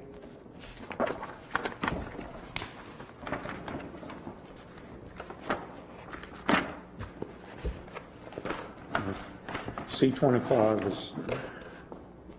is the farm, Sprayfield Farm, operating supplies, and, for regular maintenance, that's increasing just because of the age of the system there. It's just a known fact that we're going to have things like that. Contract services, again, because of that, there's parts there that we have to contract out to the irrigation company to take care of, and equipment and repair for the rest of the aging stuff that we take care of in-house. I mean, that maintenance costs In the in-house. capital budget, would that be where you were talking about the better tires? We didn't include that in the capital budget this year because we have a number of other things. No, I understand. But that's where that would come under, yes. I would hope that, well, like I asked, we need to put a line item in for those better tires because there was a cost benefit that I think, I had an understanding in our discussions that these newer tires would last longer, less labor, manual labor required. It would also be a win-win for us and the farmer. So Karen and Kip, if you could, and we talked, it would be maybe not this year, but we need to put it in for like. 5-year plan. But that's something that would go in the Okay, 5-year plan. I want to see that. It's a very important future cost saving, even though it's an expense. Thank you. Yep. All right, page 34 is just some constants information. It gives you Social Security, Medicare, state pension rates, which you'll see within the operating budget, you'll see how we calculate. The state pension went from 6.71% to 7.04% this year. And it also gives you the workman's comp rates per fiscal year and how they're broken down, which again is already inclusive of the operating. And page 35 is just a debt service schedule that I created to show each annual payment for the debt service, what they're for, what department funds that are pays for those payments. And then just a little chart to the right, you'll see what debt payoff we have and anticipation of when. So FY21, we paid the Queenstown loan off.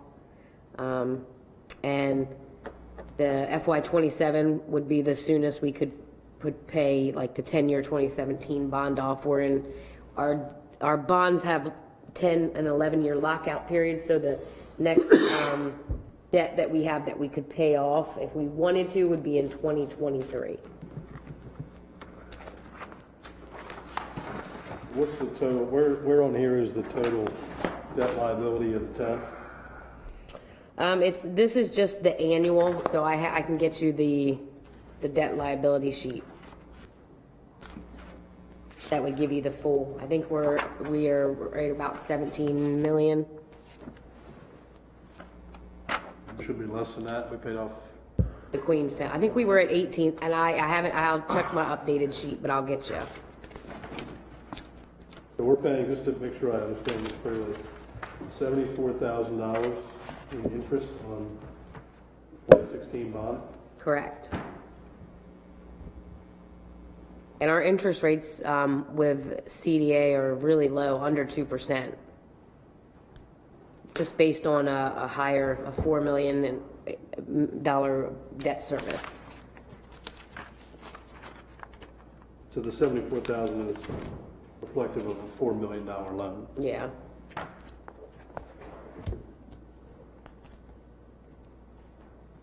What was that 2016 bond for? That was Kidwell? No, the 16, Yeah. yes, I'm sorry, it was Kidwell. I was thinking railroad, but that was 12. Yep. 12 was, 12 was Railroad Avenue.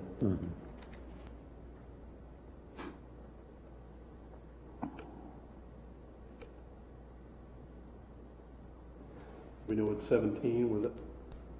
Liberty Liberty and Commerce.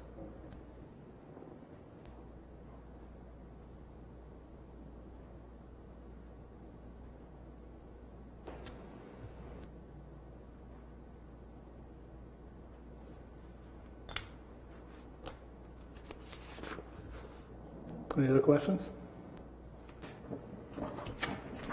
So that concludes the operating budget.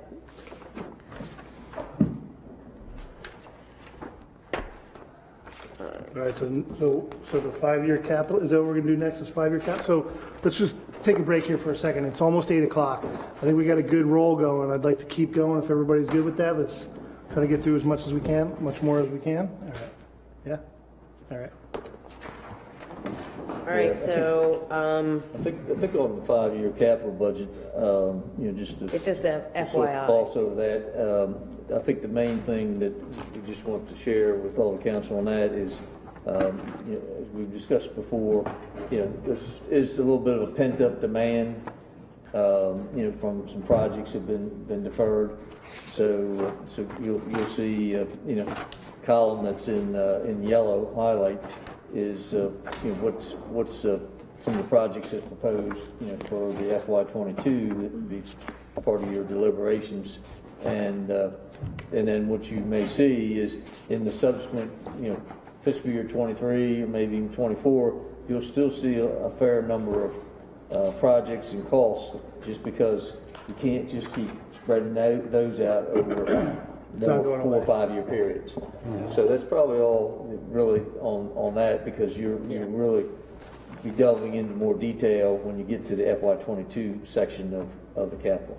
So do we want to go now to the capital budget requests from the general fund, Yes. which is going to be the next tab, I believe, page 2, is that right? 3, Yep, and at the bottom, it'll say additional budget requests. So the first page of Let's just that- wait for 2 seconds for Yeah, yeah, Steve yeah. to get back, just to make sure. Yep, Okay, the first Just make page, sure everybody's got the right page. yeah, the first page, is the step increase page, so it would Bob. be the page right behind that. So, yeah, it's right behind it. oh, it's up front then. Yeah, it's page 2 of that, the first page It's is, right after that bottom tab that they put on there, or next to the bottom tab. Okay.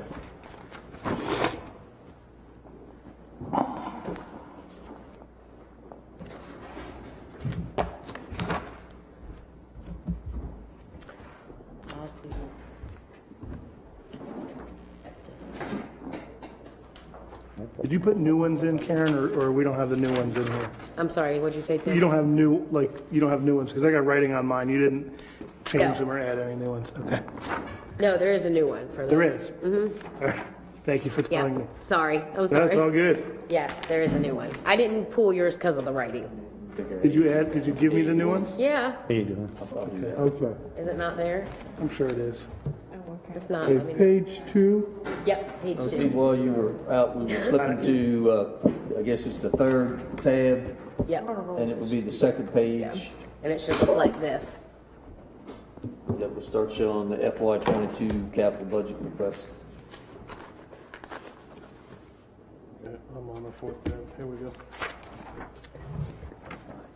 All right, I guess I'll start with, Page 2.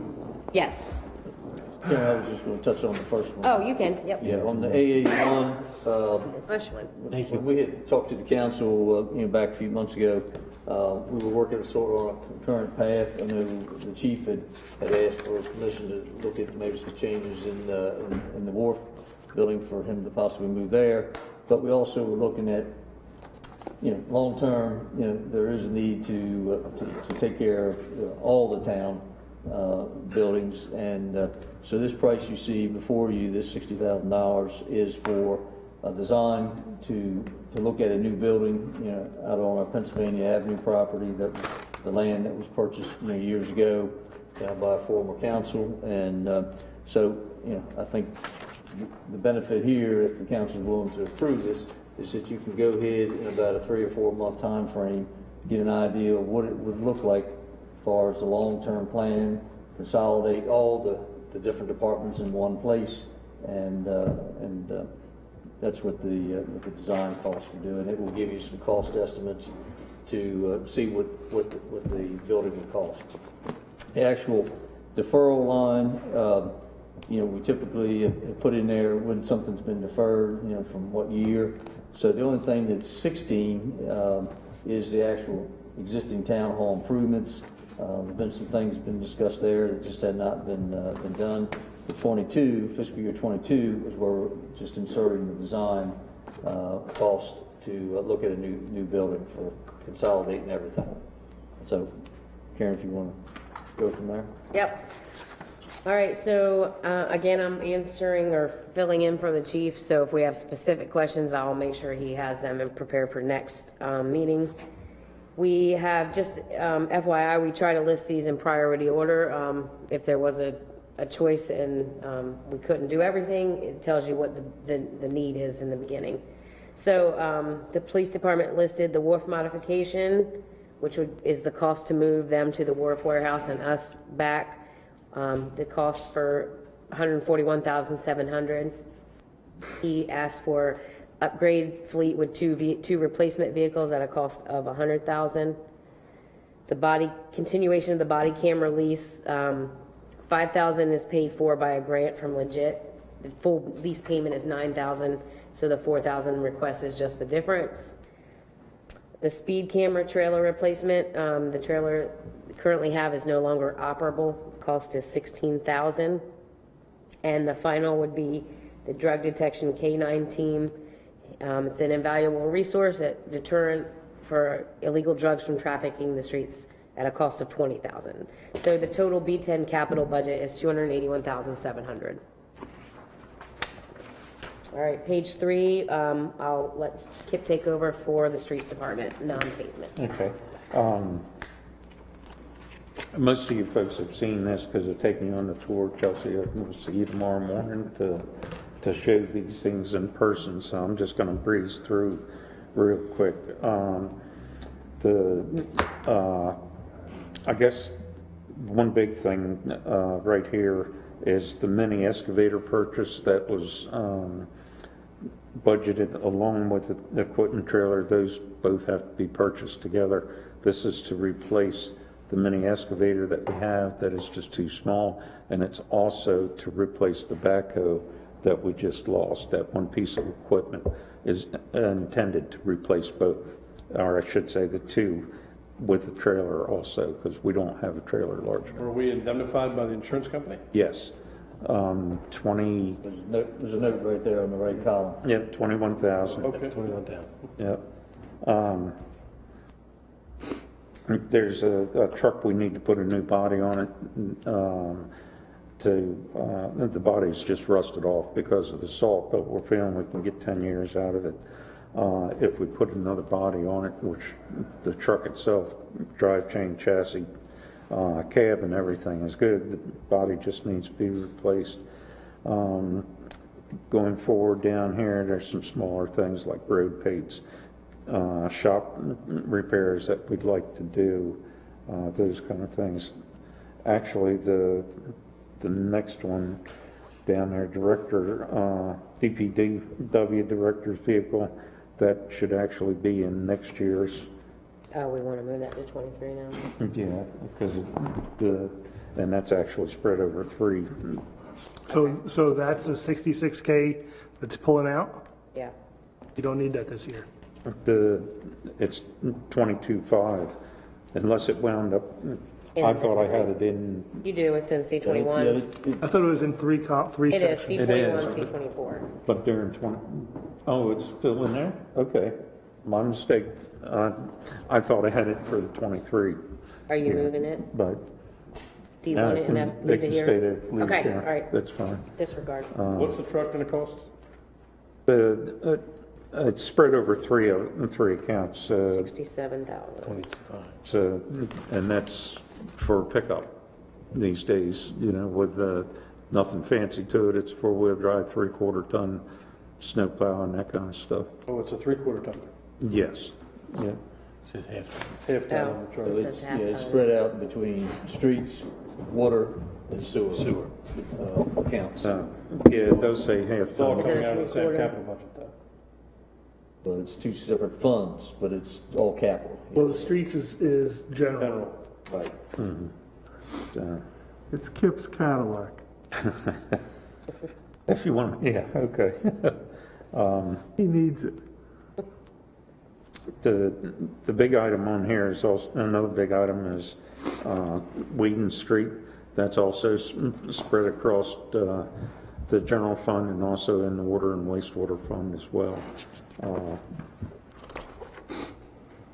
That would be almost a cost saving in a way, long term, correct? If something happens, yes, and something is gonna happen, it's just because of the age of the street and the infrastructure. And then the water lines that are underneath the private property. Yes, the wastewater line, So, sewer line. yeah, I mean, yeah. it's a potential nightmare. Mm-hmm. Okay. And you've already accommodated to hook it into the new system. Mm-hmm.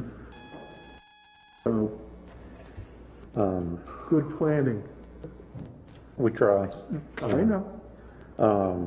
Next page, you'll see the revolving loan fund. That's a sidewalk fund. That's, we try to keep adding money to that so we can move forward and replace more unsafe sidewalks. The parking study is placed in here, this line also. No more question. If there's no more questions on the streets, we'll go to the parks. The line, So the total. pave the Give me the total for the street. total for the streets, 473,300. On the parks, we want to pave the parking lot at the Wharf Park. That's an ongoing project, part of the master plan that we keep achieving, moving forward to achieve its final We're completion. talking about the park where the Where you park to visit or The park where you park for the park, so not at the water. Playground, where the playground is. Not- and would that be impervious surface or pervious surface? Impervious. If we, yeah, it would be easier to get the grant for the impervious surface. Well, we've submitted for the grant, Oh, okay. and we should hear about it, after the Board of Public Works meets, I believe is when it is. Isn't that We like did put the April? note in here for that's possibly grant think funded, so. because we hadn't heard back yet, but Been around for a while. So we are putting an impervious parking lot at the wharf. Well, we've got, it's already impervious, and the amount of impervious surface that we removed from there, It's not, it's gravel. No, I apologize, but the amount of impervious surface that we've already removed from there, I mean, it was like 70% or 60%. yes. All the concrete that was on the site. And all we did was put, millings, ground up asphalt back in to hold up till we got to this point. And Seal next coating the year- roof, I'm sorry? And then next year, you're anticipating improving the facilities or amenities at the wharf with grant money? There's actually grant money that we've been awarded, Carolyn can tell you, to that better than I can, but, this year, we're gonna get, the deck's getting redone on the dock. Right. Lights are going in, light and power stations are going in. We're preparing for the picnic pavilions that go there, that kind of stuff, and water and electric to those picnic pavilions as well. So what you're saying is sounds like we're gonna have to anticipate increased usage of the wharf park. That- Therefore, that parking lot, if we don't, could be a minor headache, let's say. Yeah, the grant we just applied for is the final phase in phase one of the grant. I think phase two is actually, are the two lots across the street, but. Okay. Right. So what we applied for is the parking lot, lights for the parking lot, a sidewalk that basically will go around the park, curb and gutter. Right. And the, With a band shell? band shell, thank you. You know this all, kind of. Yep. It's kind of like a placeholder then, if we don't get just the in grant? case. Right. Is that what I'm saying, hearing? Okay, that's good. Got a plan. Okay. Next one after parks, cemetery, H60, crack seal and seal coat the pavement that we've had done there. Like 2 years ago now, we paved it. So, and again, it's like the same thing we're doing with the streets, crack sealing them to prolong it. And the hardscape for the columbarium, make it more handicap accessible. And Educate me. North Point Park? North Point Park is is what I call the park that we're talking about, the one that has the playground on it that's gonna have the Oh, band it's shells. part of the wharf, but you're calling it the North Point Park. Kip, the north part is the one that's adjacent to the landing. The North Park is, but this is the North Point Park, because Oh, I see what you're saying. it's, Okay. I use that to designate that it's, in other words, going out Watson Road, Yeah, going towards the bridge, it's the side on the left. correct. So that designates it different than the side on the right that we own Understand. also. But I didn't know if that was what it was called. I always call that whole area the wharf. Pocket Park. North Pocket Park. No, there's a North Pocket Park that's on Front Street. Yeah, yep. So it's different than the north, Oh, I never heard of them. yeah. Okay. You can- Okay, so you're gonna be putting lights and electric on the playground? Mm-hmm. Okay, thank you. Okay. And cemetery I've covered unless you have any questions. All right, so to, page 6, to continue with the enterprise fund capital. Okay. C21 wastewater. You'll see there's collection repairs. That's a pretty high dollar item because we do have a good bit of I&I inflow and infiltration that we want to get addressed and get some capacity back in the plant. The money there for the study itself. Come on down to the fourth gateway antenna to be able to pick up all the radio read border meters and stuff.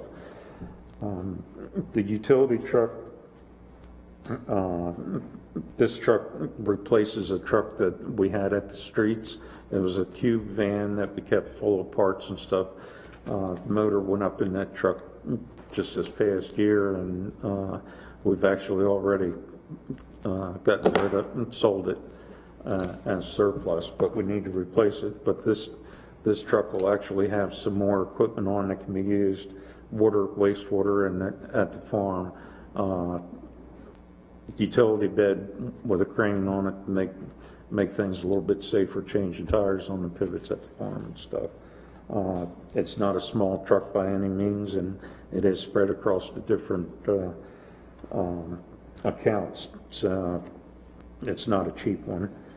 The 3-point hitch boom mower, the one we currently have, has been out of service 2 years, and we need to replace this thing. The reason it's been out for 2 years is just a lot of, awful lot of work has to be done to it each year to make it work for us. So, again, Whedon Street showing up here as well, and again, the DPW director's vehicle showing up the second time. Next page, page 7, you're looking at the C24, which is the water. One thing I want to try and keep in here is this fire hydrant replacement program. As you can see, there's 8 of them left out there to be replaced that are between 50 and 70 years old. Can't get parts for them anymore. They're working right now as long as you don't touch them. But And it makes it hard for us to As long as you don't attach touch to them too.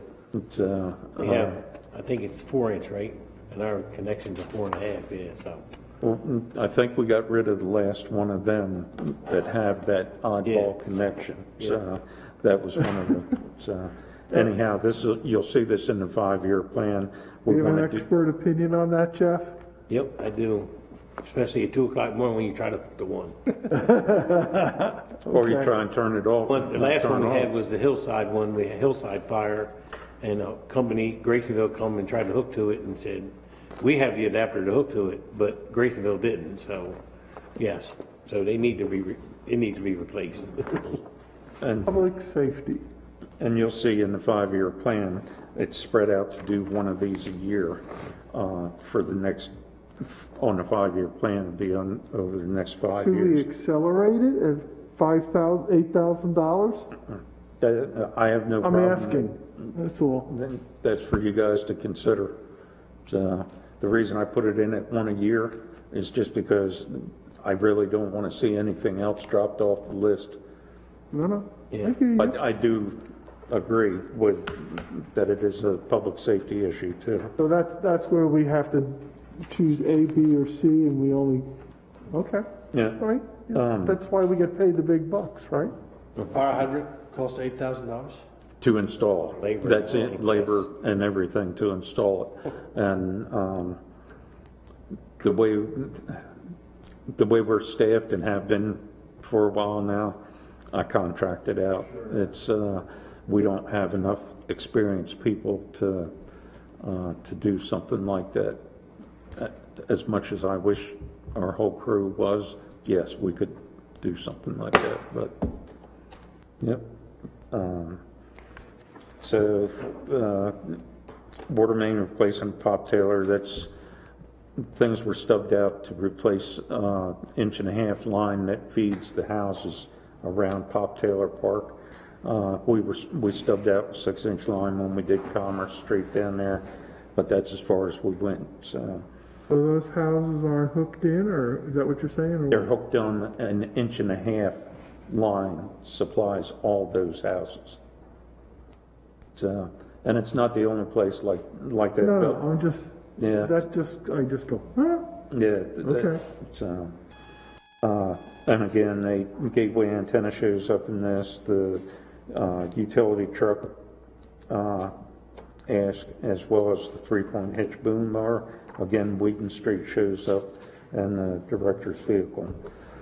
So, no questions, C-25, farm, continued repairs to the small shed after this.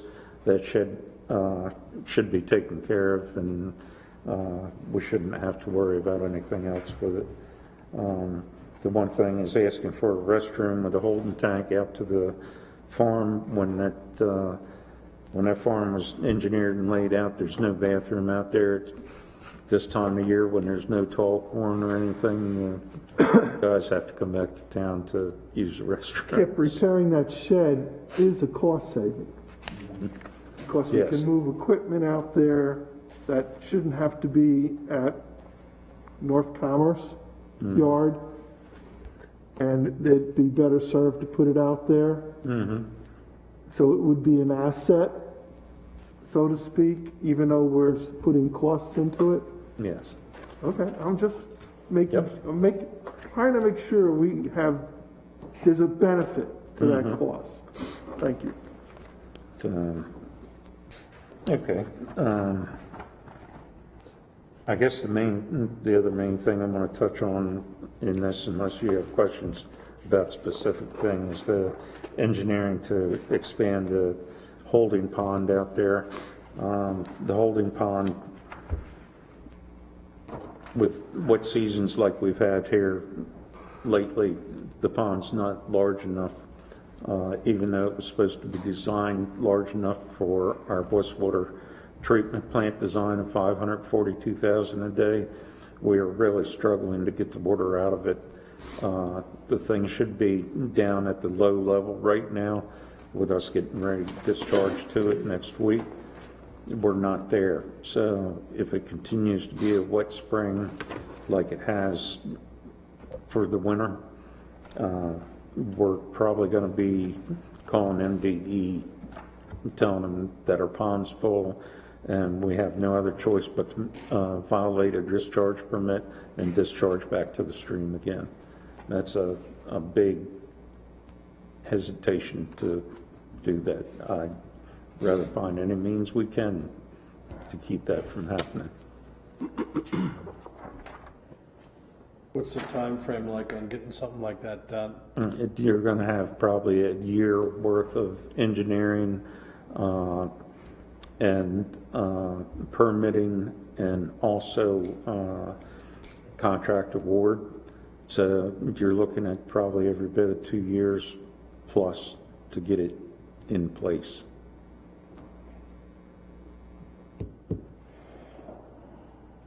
What's the risk of kicking it down the road?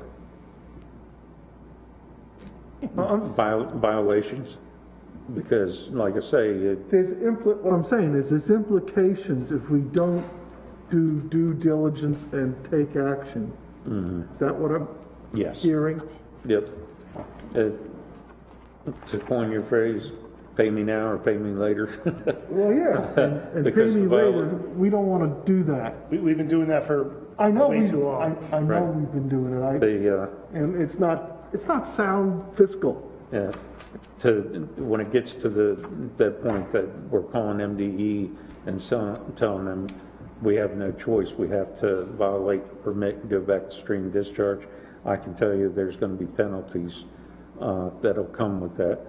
It may not be what they call a fine, but they'll ask you to make a payment in lieu of to the Clean Water Fund or something like that. Yeah, we want to avoid that at all possibilities. We want to avoid discharging into the Corsica River. And that's at all cost. We want them, the guys are very conscious about that. If we have an upset at the plant, for whatever reason, whether it's a heavy rainfall or something like that, the guys will automatically call MDE and say, we're bypassing the filter and we're bypassing the stream discharge and send it to the pond because it's more economic or ecologically friendly to do that than to send dirty water down the Corsica. So, Okay. I don't see the pond sprayers in here. Is that down next couple of years? that's actually listed on the page before, Oh, sorry. because I wasn't taking line for line, Irrigation improvements. system. irrigation and system improvements, so, Page 7, the last line. yeah, Oh, okay. so. That's the, It's a number of things. It's things like putting fountains in the pond or some sort of thing to get the water up in the air and get some evaporation out of it to add to getting rid of water. You know, so it's not a, oh, let's have it. This is something that could help us Yes. since we're so close. yeah, Okay. we look for every little thing we can to expand the capability of getting rid of the water out And there. for 25,000, that might be the violation fine. Come on, right? I mean, you know what the penalties are. The state doesn't So come cheap. and you'd be lucky if it was that cheap. Yeah, That's what I just want to point that out. on the low side. That's in the budget, and that's a cost saving. Yep. Okay, thank you. All right, All right, so that's good. the So end of that's- the capital. that's the capital. Do we want to move on to allocation of costs at this point? I mean, I think we're doing pretty good, and some of these things are not going to take very long. Yeah, like this one, all right, so if you look at the last tab, let me just find it in my stuff, sorry.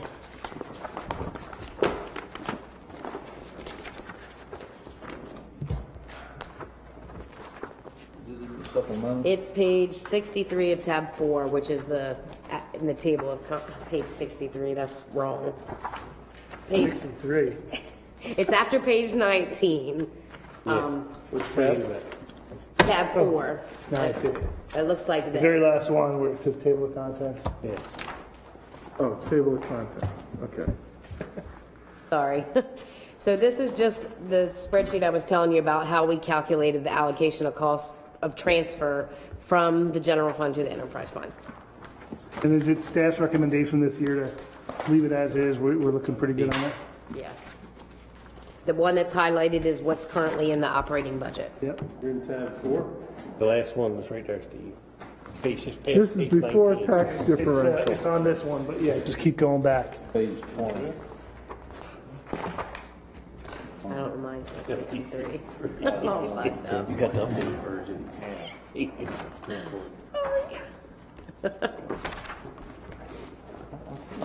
Page 63, right after page 19. The accountant did that. I knew there would be one. I'm like, I was I trying to do check that? all the pages. Did I do that? It might Yes, be 20 you or did it. 63, Steve. This is a reprint. I had to reprint it, And so, it was not my fault. yeah, it was not part of That's that. Steve. Fine. Good, good, Karen. All right, so that's all with that one. I just wanted you to be aware of how I got the figure for the allocation. Okay. The yellow one's what's used. You were asking if our recommendation stay at the 20 and then we're fine with that. We're fine with that, yeah. Council has any. Are you gonna just, Okay. All right, so any questions about that? There's a secret around. want to, the rest of the? Let's keep going. Huh? You know, yeah. Property tax rates. So the only, this property tax, public utility, and water and sewer are listed because these are decisions you'll have to make during this process. Property tax, current rate is 0.405. Will you leave it there? Do you want to change it? The public utility rate is currently $7. Will you want to keep it or change it? And the water and sewer rates, the 25% increase that was approved last year for this year, are you guys going to be okay with that to leave? So that's what those things are listed for. These are just decisions that during this process you'll have to make as a group. So I'll have, for our next meeting, I'll have the public utility discussion, and I'll have an insert that we can put into the books. Okay. So we've just gone through property tax rates, public utility tax rates. And water and I'm sewer. just checking off. Yeah. So that, we list these just so we make sure that we ensure that these decisions get made during the process. Water and sewer. now we're up to, You're up to I&I study, which is in Before we go any tab. further, can we come back to previous tax Oh. rates? So going back to 1999, which seems ridiculous to me, but let's just go back that far. What was the town sewer and water utility? What was there, do we have that institutional knowledge in hand? I don't, What was there, what? water and sewer rates in like the What was the 90s. rates in 1999? What was this? That was, it was, I can tell you, because it was whatever it was when we changed it in 14 and 15, that's what it was back in 1999, so, I don't I think remember. it was 2001 that it got changed. Was it 2001? 2001? No, maybe it was longer than that. I mean, it's just a dramatically higher tax rate, right? So it's, you wonder what else, Yeah, what other revenue sources the town have. And what did the county tax rate look like on top of that? So just curious. that's something we could find out. You know, you think about 98 to 99, it was 95 cents. You couldn't find it in those next 3 years. But then by the time that Symphony Village and Northbrook got kind of signed, right, the tax rate went in half. I mean, we weren't taking care of things back in the days, if you look at the electric utility, right? And now all of a sudden when it gets dropped in half, I mean, that's just unbelievable. What is the county rate? 8705, I think. Yeah.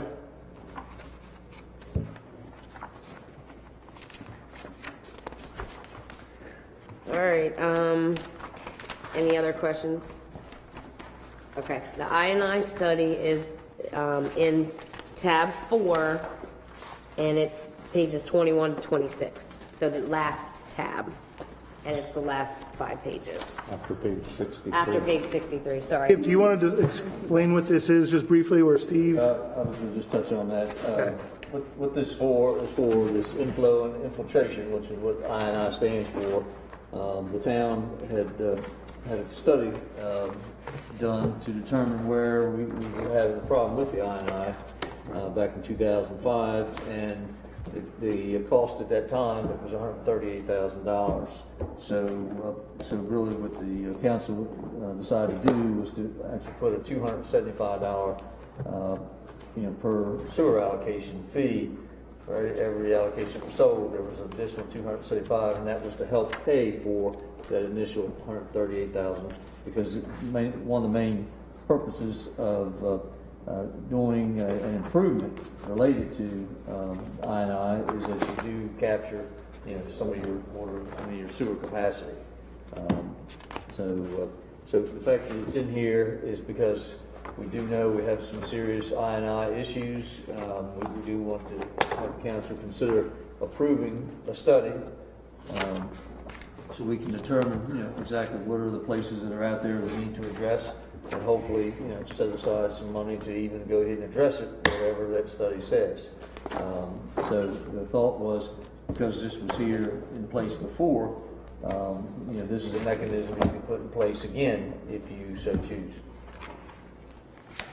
Well, I think we should get this, if we approve the I&I study, right, which I think is something that's important to do, we should have this put on an agenda, a future agenda to, once we get all the numbers. And the dollar amount doesn't have to be the same as what was in there before. That's just the amount that was selected at that point. Okay. All right, next is the debt schedule, which Before we we have. move on, if you don't mind, Karen, so how much I&I do we think there is now? I know we've talked a little bit about flows and how they fluctuate on wet weather. I mean, are you comfortable estimating what that number is? On wet weather days, it's double what our normal treatment is during dry weather. For instance, January, you two were together, weren't you? we did 700,000 gallons a day in a plant that was the daily average for the month, and a plant that's designed for 542,000 gallons. Back during the summer, we were in about the 450,000 gallons a day range there, and there is days in that month of January that we hit 1 million gallons a day. The 700 was just an average for the day. Okay, question for another day. Where do you think the biggest problems are? Is that something you want to go on the record talking about? Sure, I mean, I have no problem. I'll tell you that, and when we get a chance to talk, I'll show you what I've shown your other 3 council members so far. You're open to still meet tomorrow at a normal time? That's part of what we're gonna go. Yeah, and I can show you exactly on there. Okay, Yep. thanks. Yep.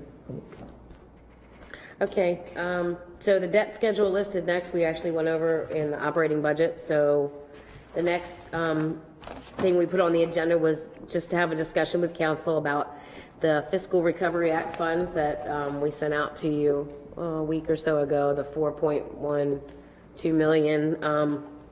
Half is coming within 60 days, half is, the other half will come at the 1-year mark, with funds having to be spent by December 2024.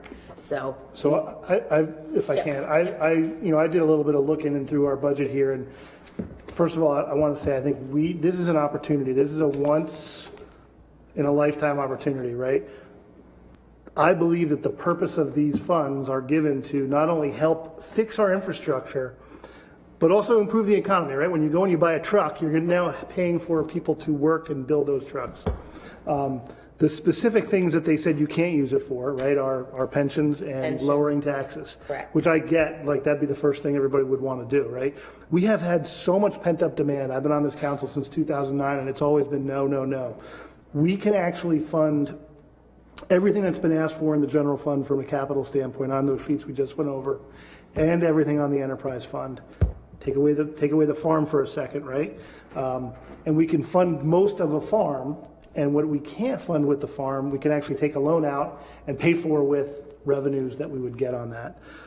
In addition, the other thing that was brought up in this funding was one of the other things that can be used is broadband.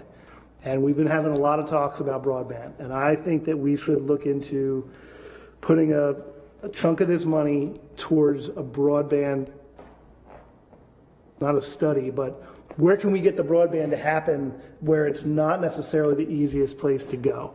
So I spoke to somebody from the Maryland Rural Broadband, and they would be happy to sit down and talk and what could we do with $500,000? How far would that go? So I'd really like to see, if my colleagues would agree with me, have some kind of a broadband pilot program put in there. And the only other thing, I know you got a question, is That's fine. You'll probably answer it. we need more contractual project management services, right?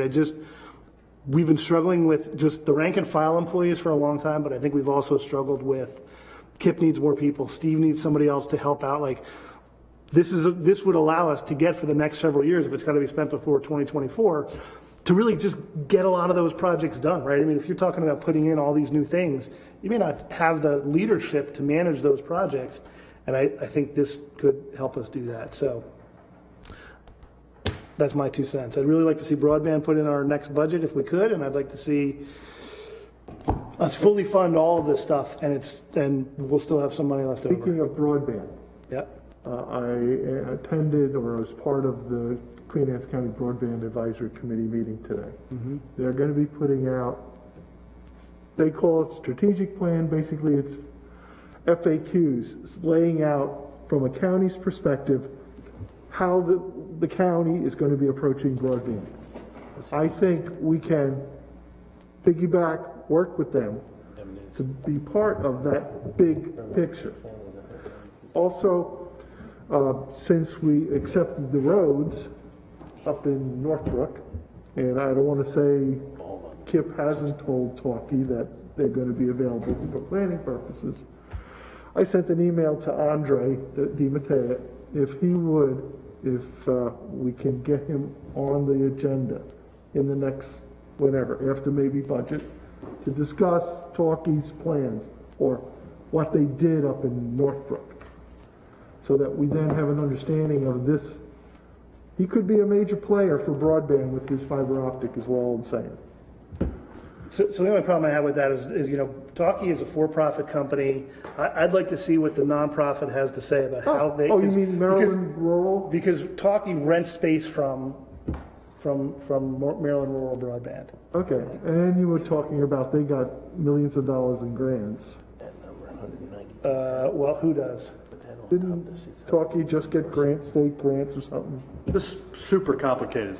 Yeah, it's So not, here's the thing, right? I like the idea of the county, but I think that if we put some focused money, we could solve a big problem that we have here very quickly. The county has so many tentacles of difficult places to go. Oh, yeah, We've got a yeah. very small thing that I think we could solve almost all of it very quickly.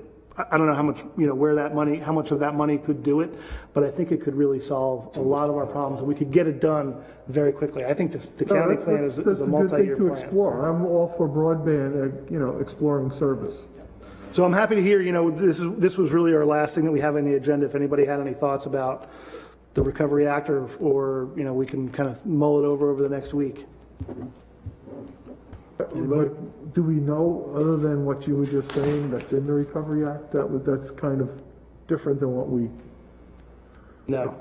So the Recovery Act said, here are some of the things it can be used for. Yeah. And then here are the things it can't be used for. So the way that I read it, Things, it's very broad. They want you to spend this money on fixing stuff, right?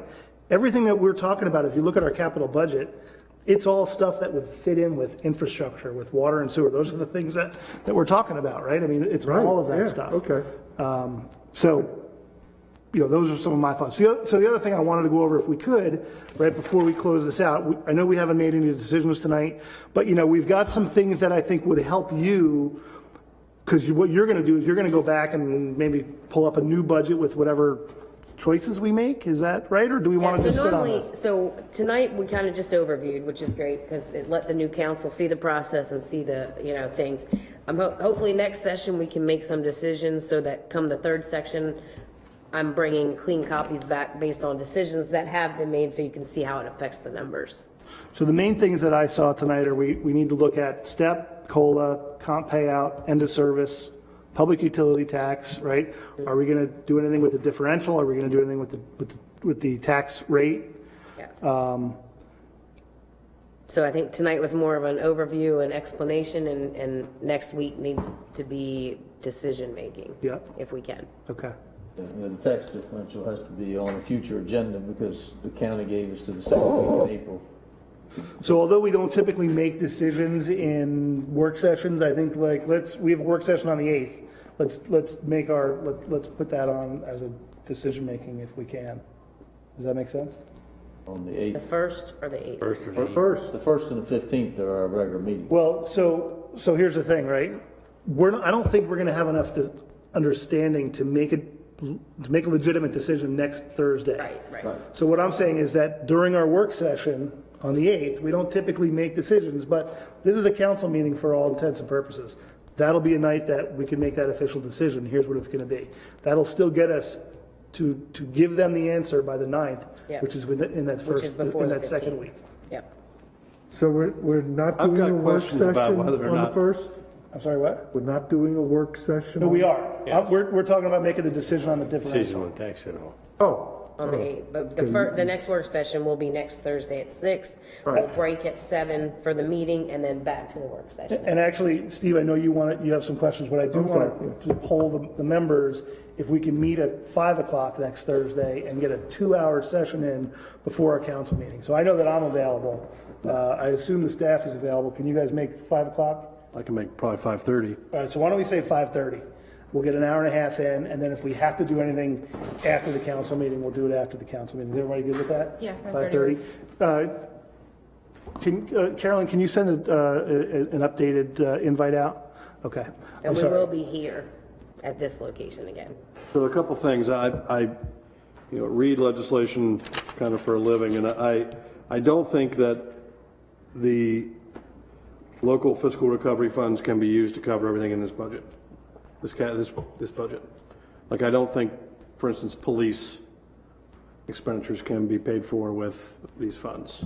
And if you look at, just real quickly, the four ways we can use the funds to respond to the pandemic or its negative economic impacts, including assistance to households, small businesses, nonprofits, or aid to impacted industries.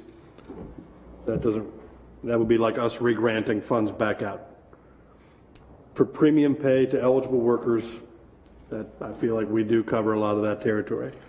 For the provision of government services to the extent of the reduction in revenue due to the pandemic relative to revenues collected in the most recent full fiscal year.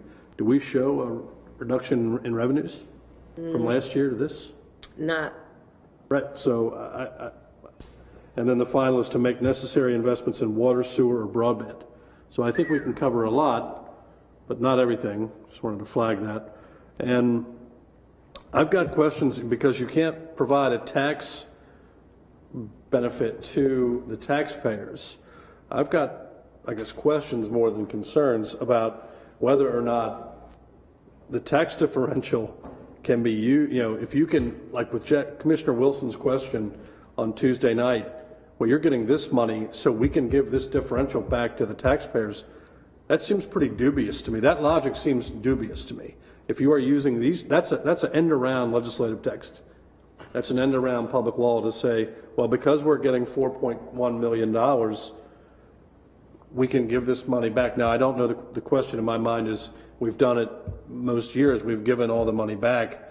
So, but to me, this is a little chicken and eggy. I mean, saying we're getting $4.1 million, so now we can give this other money back as a differential, a tax rebate. I'm not sure that is right. I'm not sure that's accurate. So I don't know where we take that up with. So what are you saying that we would need to do with that tax differential? I don't know. Take it? No, I don't know. I mean, I just don't, that seems backwards too, right? But I think there's a question of, I don't know how unique this is, and if it's a completely different pot of money, but I just have questions about that. I agree with you that it's totally separate, right? yeah. The ARFA, whatever the money is, separate from the differential. And I have believed, and I have stated it in multiple budget years, that, the duplication of services, the town is just not making ends meet. This is going to help us do a lot of catch up. But you look at these things, right? Like it's $8,000 a year for an additional, hydrant. That's never going to go away. That's always going to be happening. We're always going to be running a deficit. So we have a benefit this year where we're able to do some really good catch up, but always, we're going to be hurting, right? I guess my question is, if this manna from heaven wouldn't have come, would we be able to afford to send the differential back to the taxpayer? No. Because if we couldn't, then we can't. That to me is the litmus test. If this money wouldn't have come, would we have been able to send the differential back to the taxpayers? If the answer to that is no, I still don't think we can. What is the length of time that we have to use the 4.1? It's through 24. 2020, December 2024. Now, what does spending it mean? Because my initial, preference would be permanent fund. No, okay, if it's This the is just my 20, opinion, please, can you just answer that question, please? So you mean place it in the permanent fund? No, I'm just, what does spending it mean? And does it have to be gone off of our books by 2024? Yeah, well, yes, Okay. yeah. Whether they'll be coming and soliciting how it was spent, I'm doubtful. I think they would have enough faith in the way that the governments will work to spend. I've been in contact with Senator Cardin's office, so just working on as much additional information as I can get, if there's any more. Because it's very broad. It's not open to interpretation as well. So trying to get a little clarity on it, but yeah. And if you were to look at some of the money that they gave to the counties, right? Yeah. Over this past year, they were able to do things very broadly, and they were, the government up above was saying, go spend it, right? Go get it done.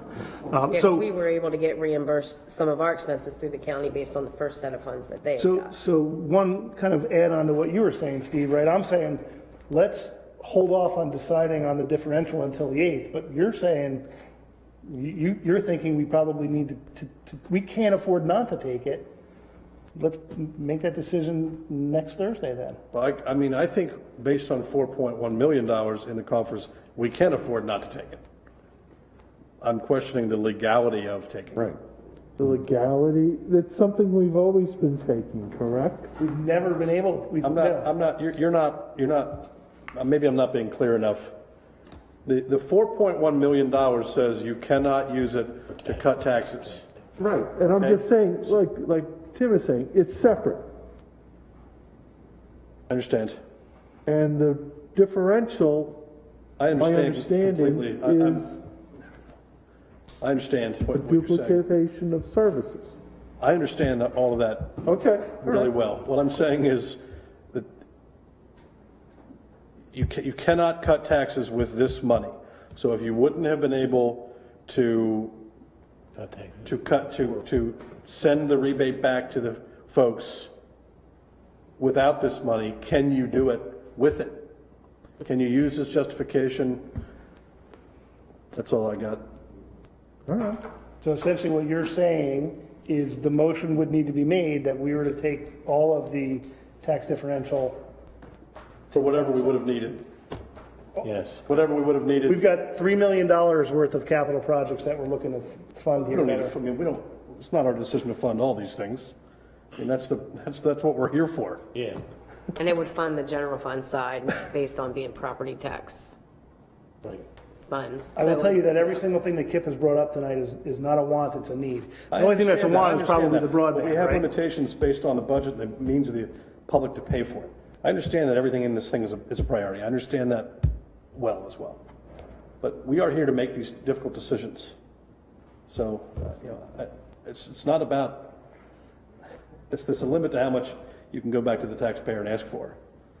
I mean, it's just that simple. All right, so does the council want to have this on the agenda for next Thursday, the differential, or do we want to push it out? I think let's Sure. get it done, and On that the way we agenda. we'll know what we have to play with. So does that make sense? Yeah. We'll put the decision on the agenda for next week about the The- differential The meeting agenda or the budget agenda? meeting agenda. What if we have a council that's 2-2? There's 5 members. He can't vote on it. Yeah. You can't vote on the differential. 2 to 2 doesn't pass. Right. So it doesn't, there needs to be another, lacking any motion that passes, it would be the same as it always has been. Yep. All right, is there anything else for the good of the order?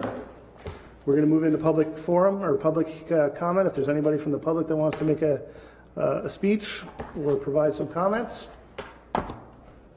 Hearing none, I'll solicit a motion to close. So moved. Second. Motion and a second. All those in favor say aye. Aye. Thanks, you guys.